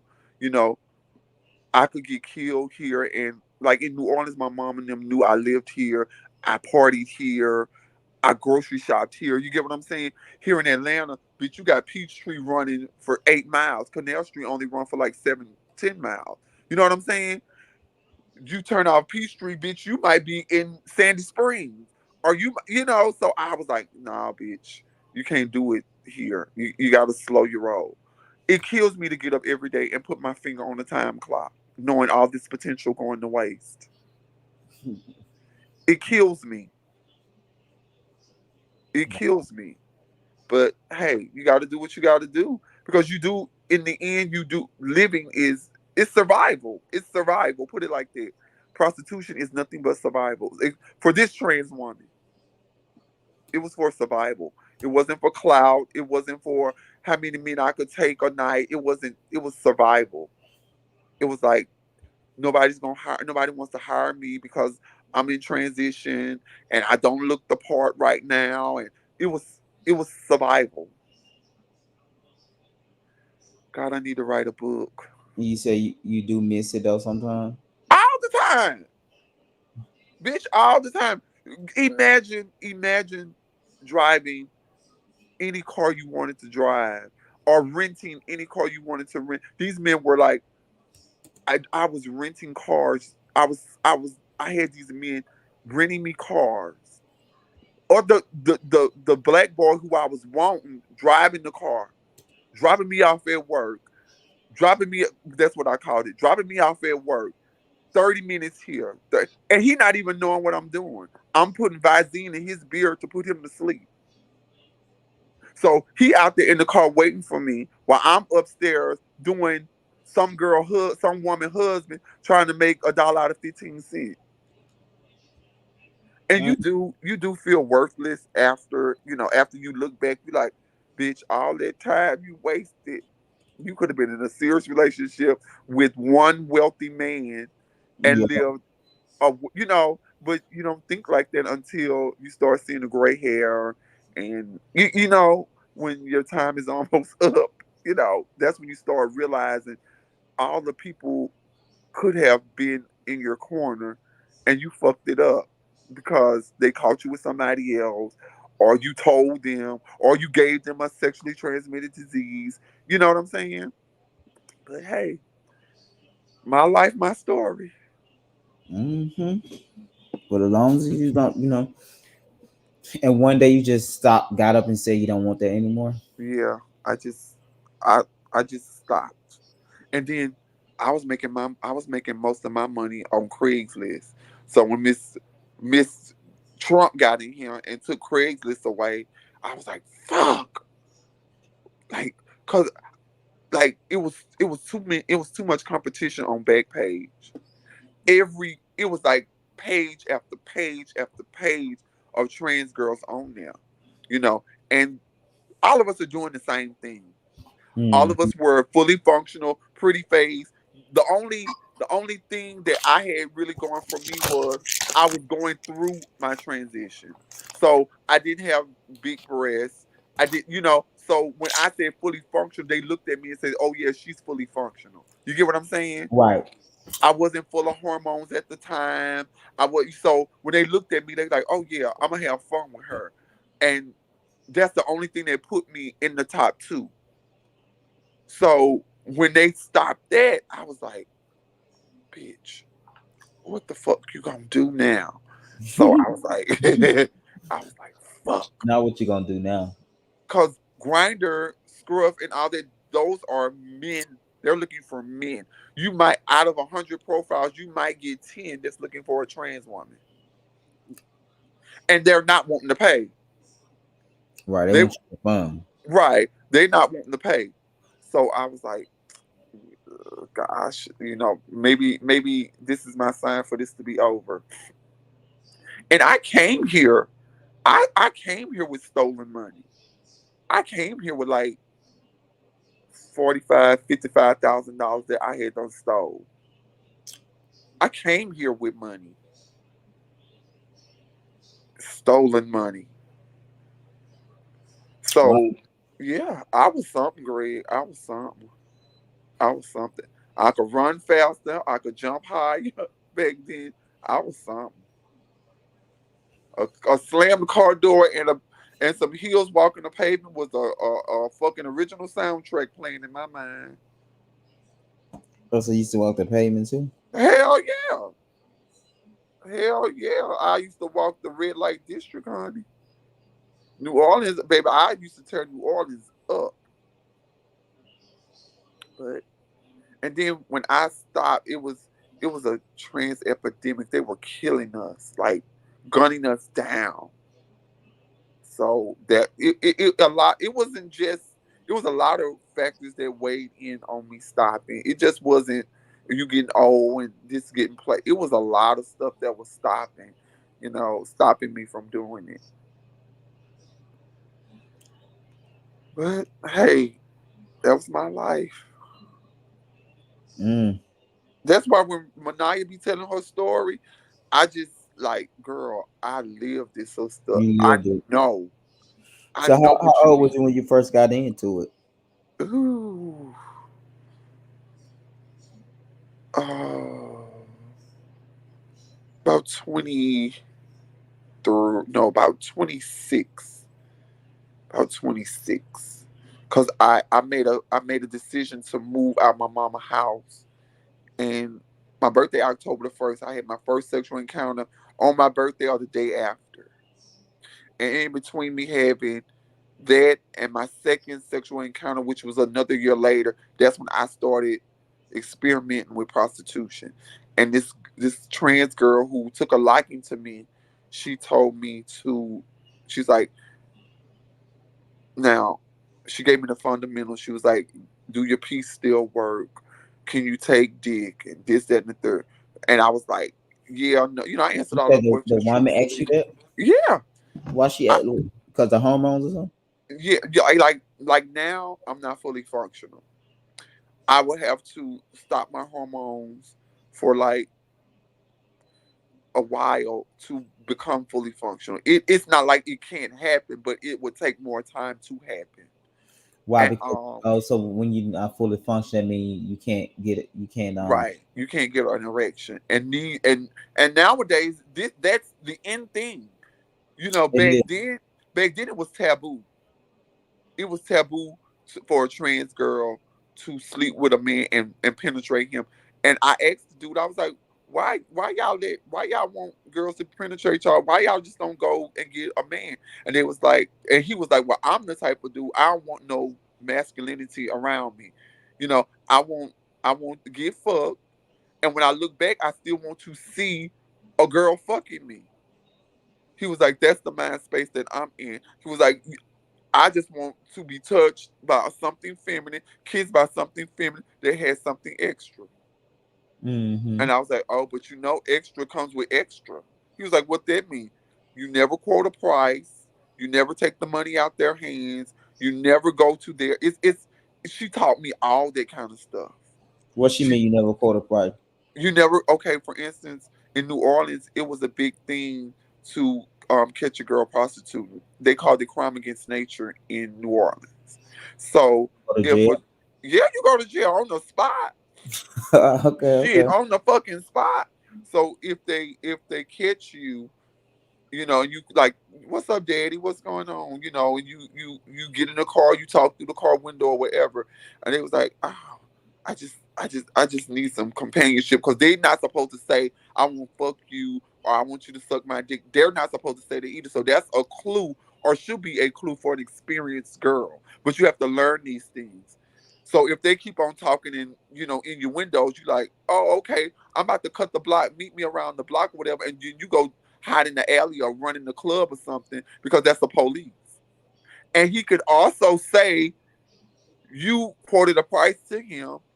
They used to plant money on girls, and it was prostitution is big in New Orleans. It's big in New Orleans.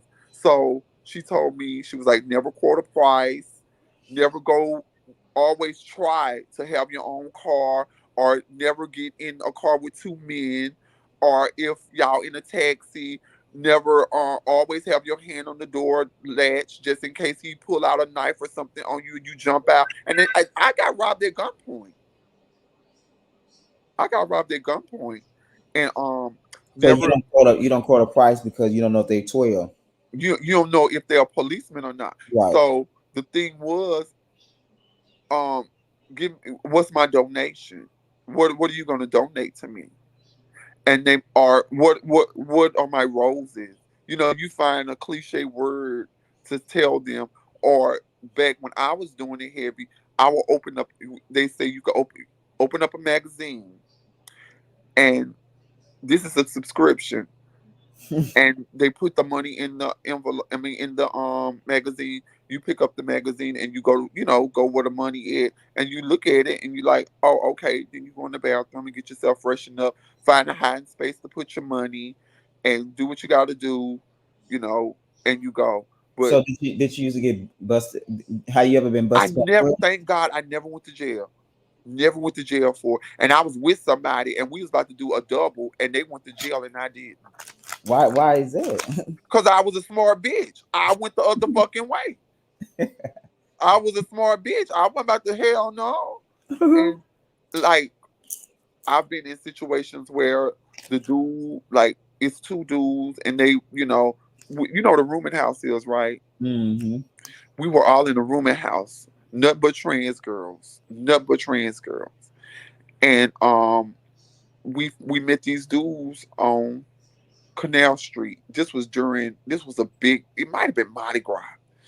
Like when conventions and stuff going on in New Orleans, bitch, we done went the rainbow and got us a good gown. Bitch, we done went and got our hair and nails did because we have to make some money.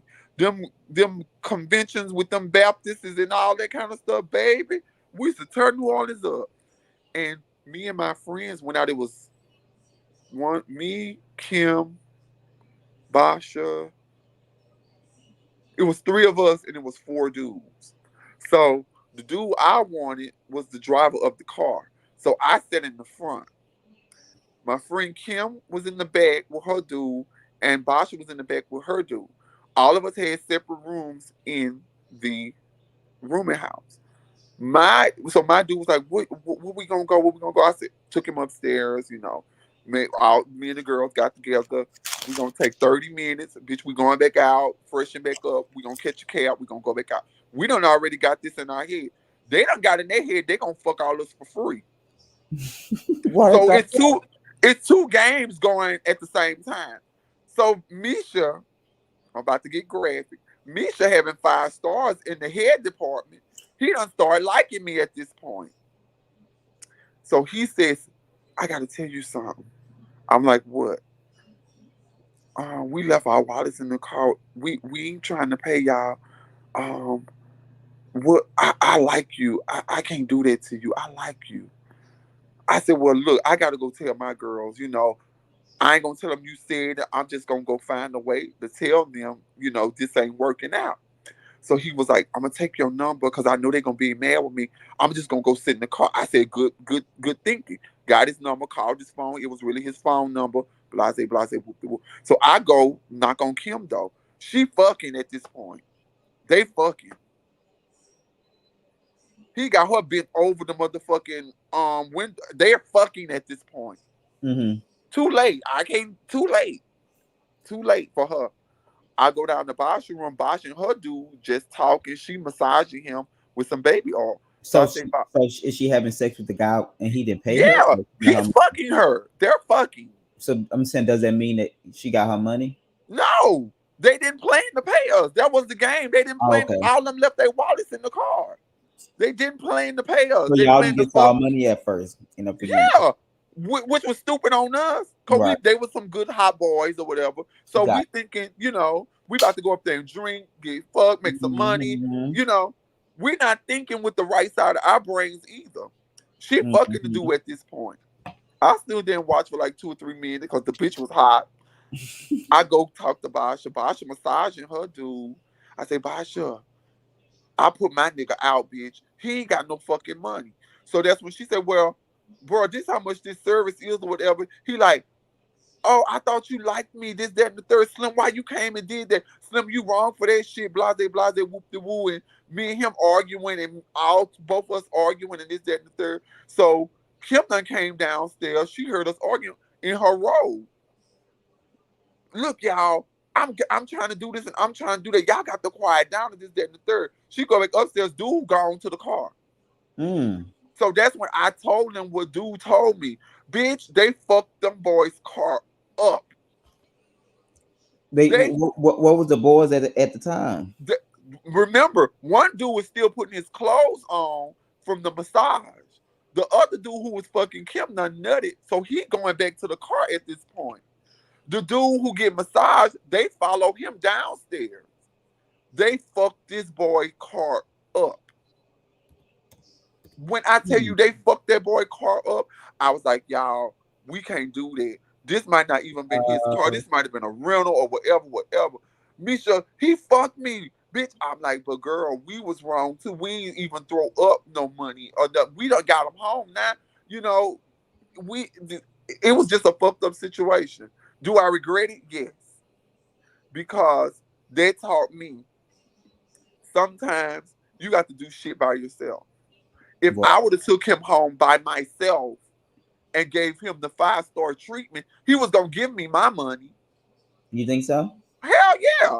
I ain't no joke in the bedroom situation. I've been slick legged and nut swallowing for a while. But why do you do that?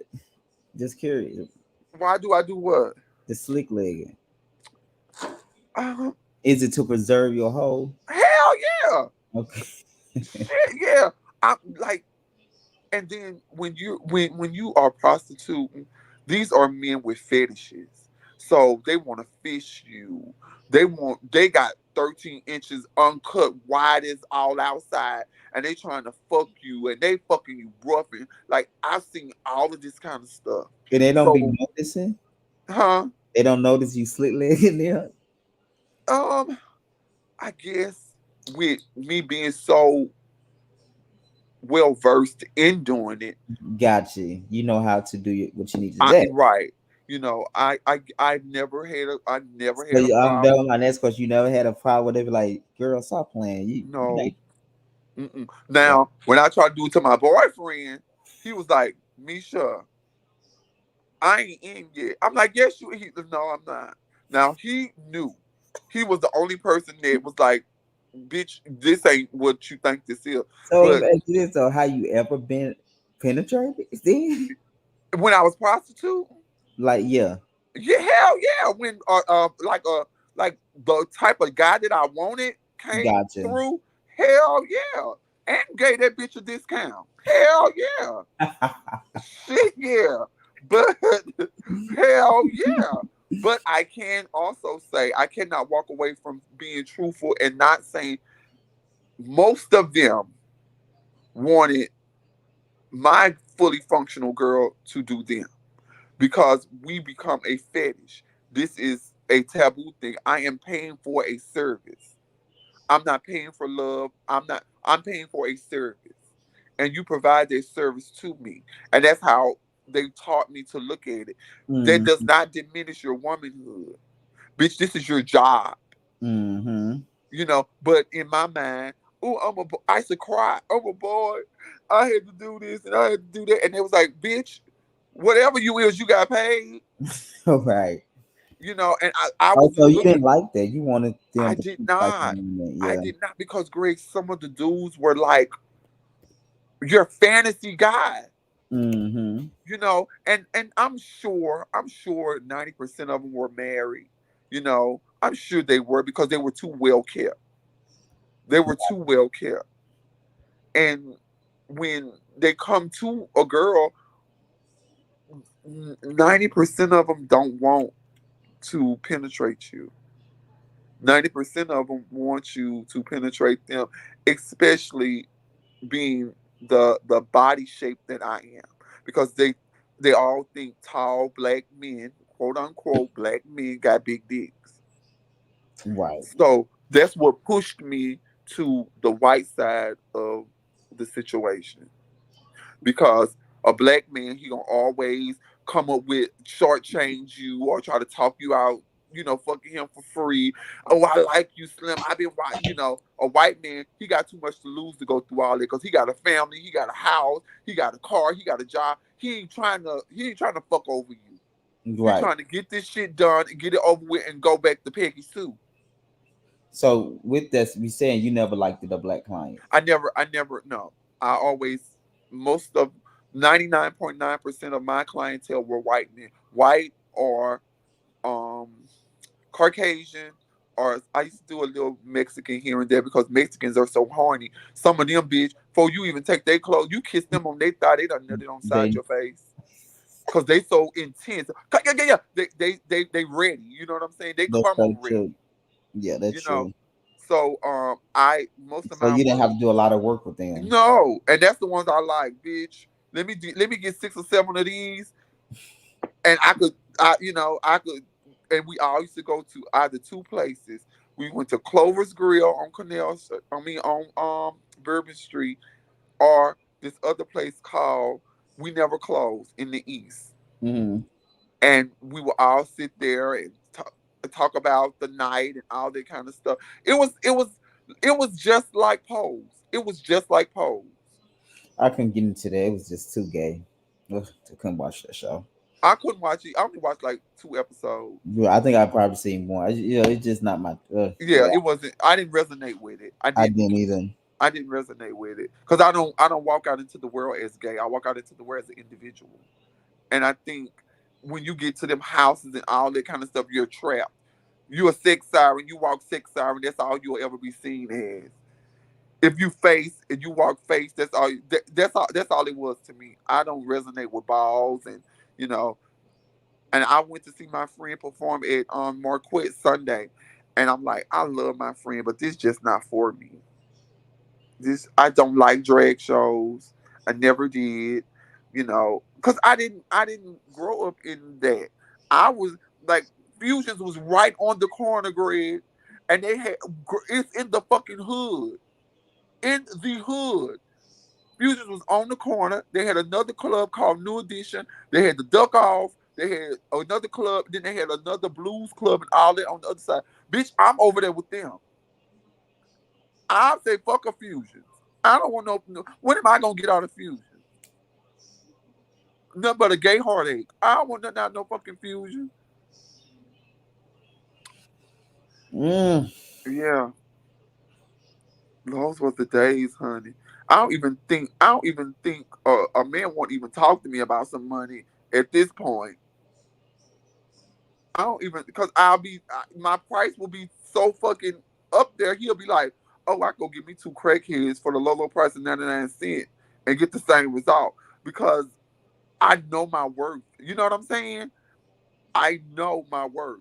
Greg, I was so the doctor. My friend said, "Bitch, we was in Felix's. I think this was one of the last times I fucked with him." And Mm. he called my phone. He was like, "I got the room. Come on." So my friend Sean was a bartender at Felix's. He said, "Bitch, how long you gonna be?" I said, "Bitch, before Darlene turned this mix off, I'll be back." And I made it back at the last song of the mix. That's driving there, red lights, stop signs, crosswalks, get my car valeted, going up there, brushing my teeth, rinsing out my mouth to kiss him, talking to him, this, that, and the third, doing all that in reverse, coming back to Felix's, finding a parking spot, getting in the line to get in Felix's, and talking to him. Mm. I wasn't no joke. I wasn't no joke. I wasn't no joke. And he was like, "Bitch, how much you get?" He opened up my purse. He was like, "Misha, you need to be ashamed of yourself, bitch. That's a married man." I said, "Well, he should have told me in the beginning." And that's all. That's all prostitution is, living out a fantasy. Whether they're Mm. married, single, widow, or divorced, it's just living out a fantasy that you don't think you could live out at home. And most of them want to be caught, which is the ironic thing. Like when people go have sex in the parks and stuff, and it's something in them that wants to be seen or caught. Cause sex is just as good in the park or at home. Mm-hmm. And the dude told me, he was like, I think I just like to be watched. I'm like, well, you could go to Tokyo Valentino and all that for that. He was like, it's just not the same to me. I'm like, oh, okay. So we went on to the park. Mm. Y'all went to the park. We went on to the, he wanted it at the park, so we went on to the park. Mm-mm-mm. Say you don't live that life no more. I don't. It kills me sometimes, but I don't. I had to downgrade my lifestyle for a fucking Uncle Sam. But is it a certain level of peace though you have or not? I never let him know where I live. You know what? I never let him know where I live. I never shit where I slept. Bitch, if I rob you, bitch, you that was rule number one. Don't ever let them know where you live. Don't ever let them know where you live, bitch. Even if you even got to go rent a motel room to bring them back and forward to. Don't ever let them know where you lay your head, because that was our only peace. That was your only peace. Mm-hmm. You know, that was the only place where you could say, "Oh, bitch, I'm off. I am off." Because it was really work. It was work. It was work. And when you look at a lot of older trans girls, and you like, ooh, bitch, I would have never got my body done like that. Ooh, that's horrible. How does that happen like that? Is it like over time that happens? It's either two things that happen. Either they were a pageant girl and they gave that up, or they were a prostitute and they had to compete with the fellow prostitute. Gotcha.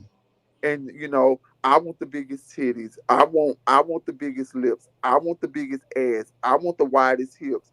It's either two things. You were a showgirl and you gave it up, or you were a fucking prostitute. Cause it's competition out there. Cause as soon as you get off the block and get in one car, another girl then came out and walking on the same corner you walking on, doing the same things you doing. So you gotta find ways to beat the competition, or think you beating the competition.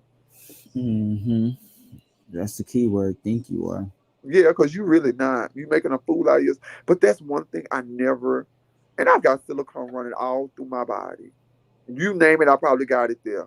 But I was like, I cannot go to no girl and say I want my face to look like her and my body to look like her. Cause that's not my body type. That's not my facial structure. That, you know what I'm saying?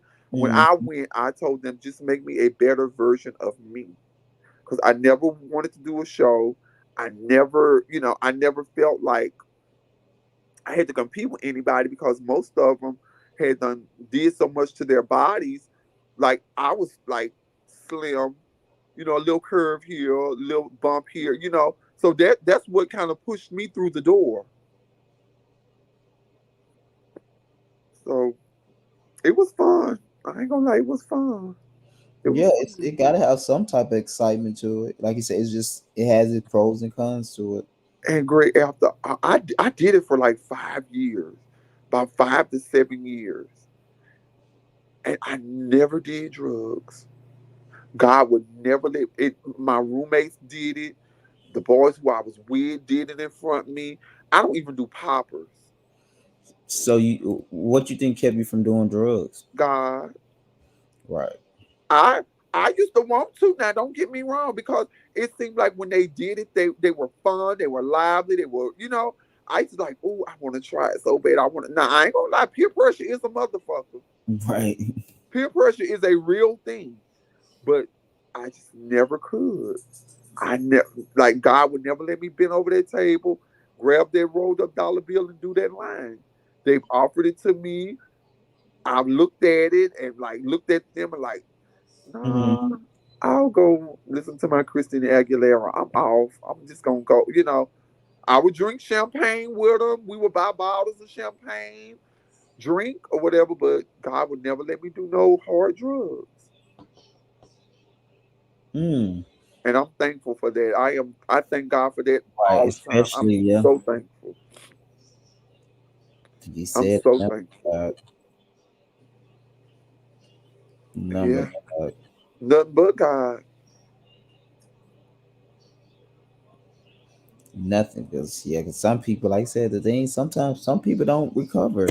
Hell no. It's an unfortunate situation, but some people really don't recover. So when people can not do it or can make it out and get their life back on track, that's something to be Yeah. proud of. Yeah. I'm telling you, if I write a book, it'll be a bestseller for that first week. What and I don't remember you ever saying what exactly made you just stop prostituting. What was it like? Was it something happened, or you just did not want that life anymore? I just didn't want it no more. And then I was moving to Atlanta. I just Mm. didn't want it. I just didn't want it. Now, don't get me wrong. If I meet a dude and he throwing up some money, I ain't gonna turn it down. I ain't no fool, but to just adamantly get ready, intentionally. I mean, intentionally get ready, put my whole clothes on, and walk the streets. No, I won't do that.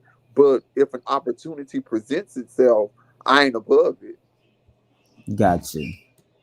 So it's still in me. It's still in me, and I still have a strong craving for it. I do. I still have a strong craving for it.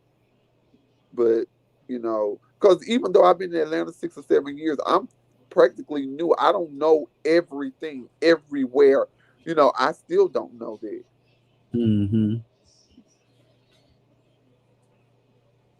Gotcha. But you're not actively out No, there I'm looking. not actively practicing prostitution at the moment. But if I had my old phone, I probably would because that's where all my clientele was in my old in my old phone, and I left it in a fucking Uber, and it crushed me. Do you hear what the fuck I said?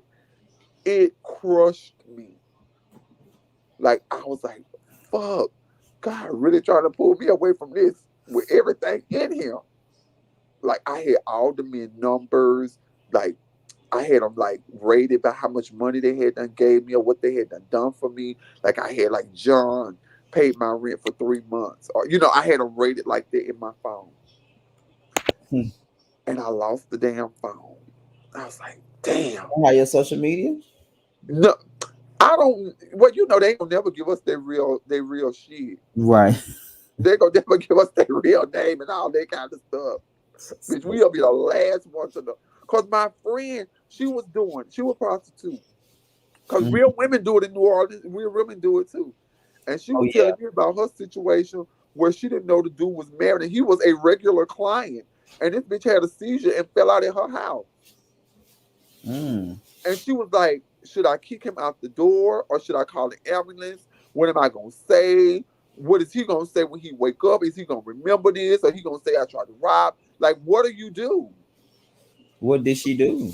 She said she ended up calling the ambulance and saying that he was her old boyfriend and he just came over and they were just talking and he just had a seizure. I said, well, bitch, you came up with a good lie because, bitch, I probably would have been so nervous. I'd have kicked that bitch out my door and called the police and said, it's a dead man in front of my door.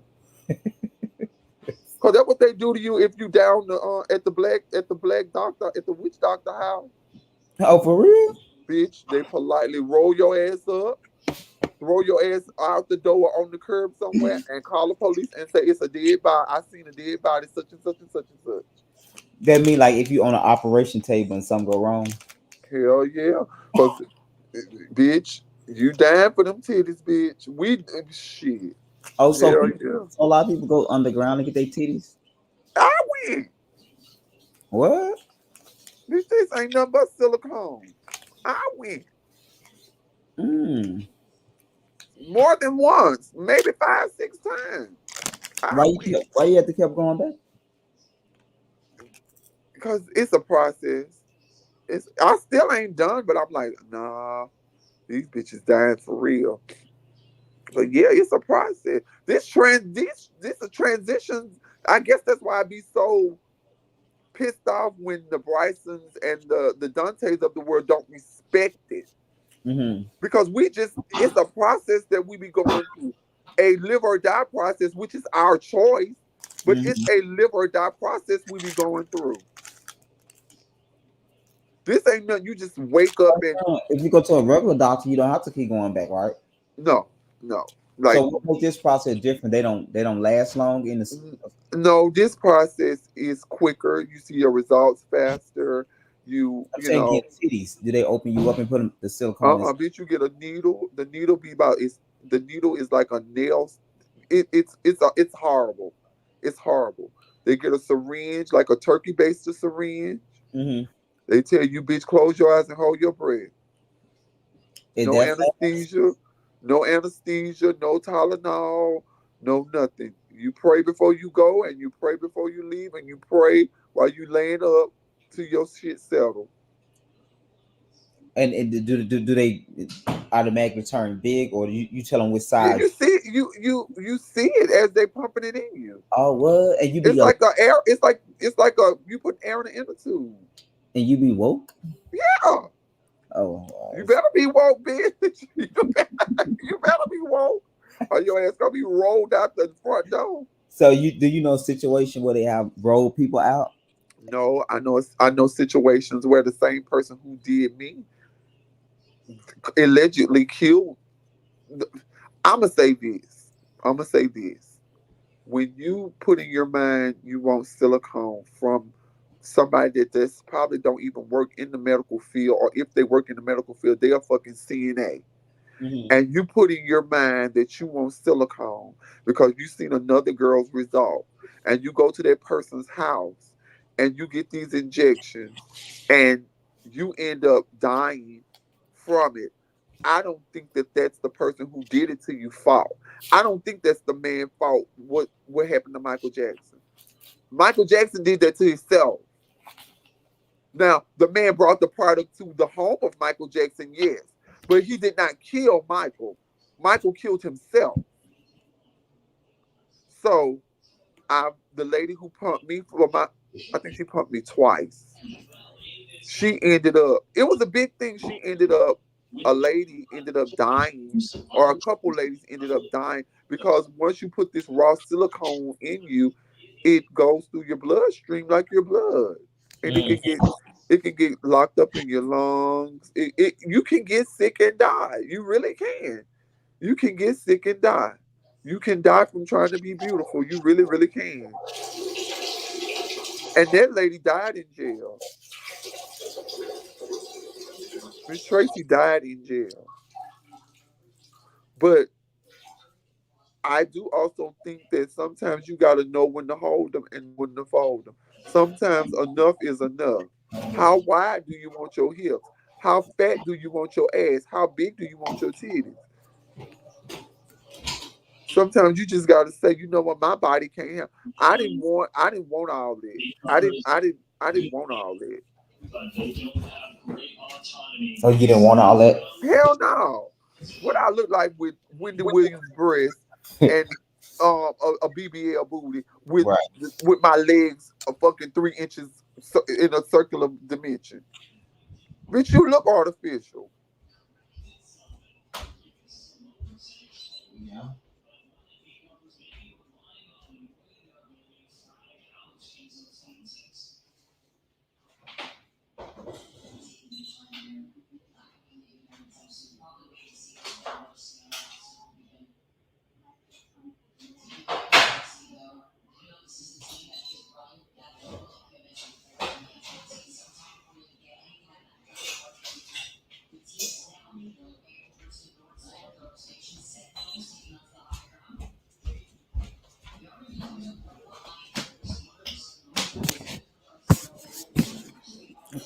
Okay, guys, y'all have a good night tonight. We will see you guys later this week. Remember to stay at peace and not pieces.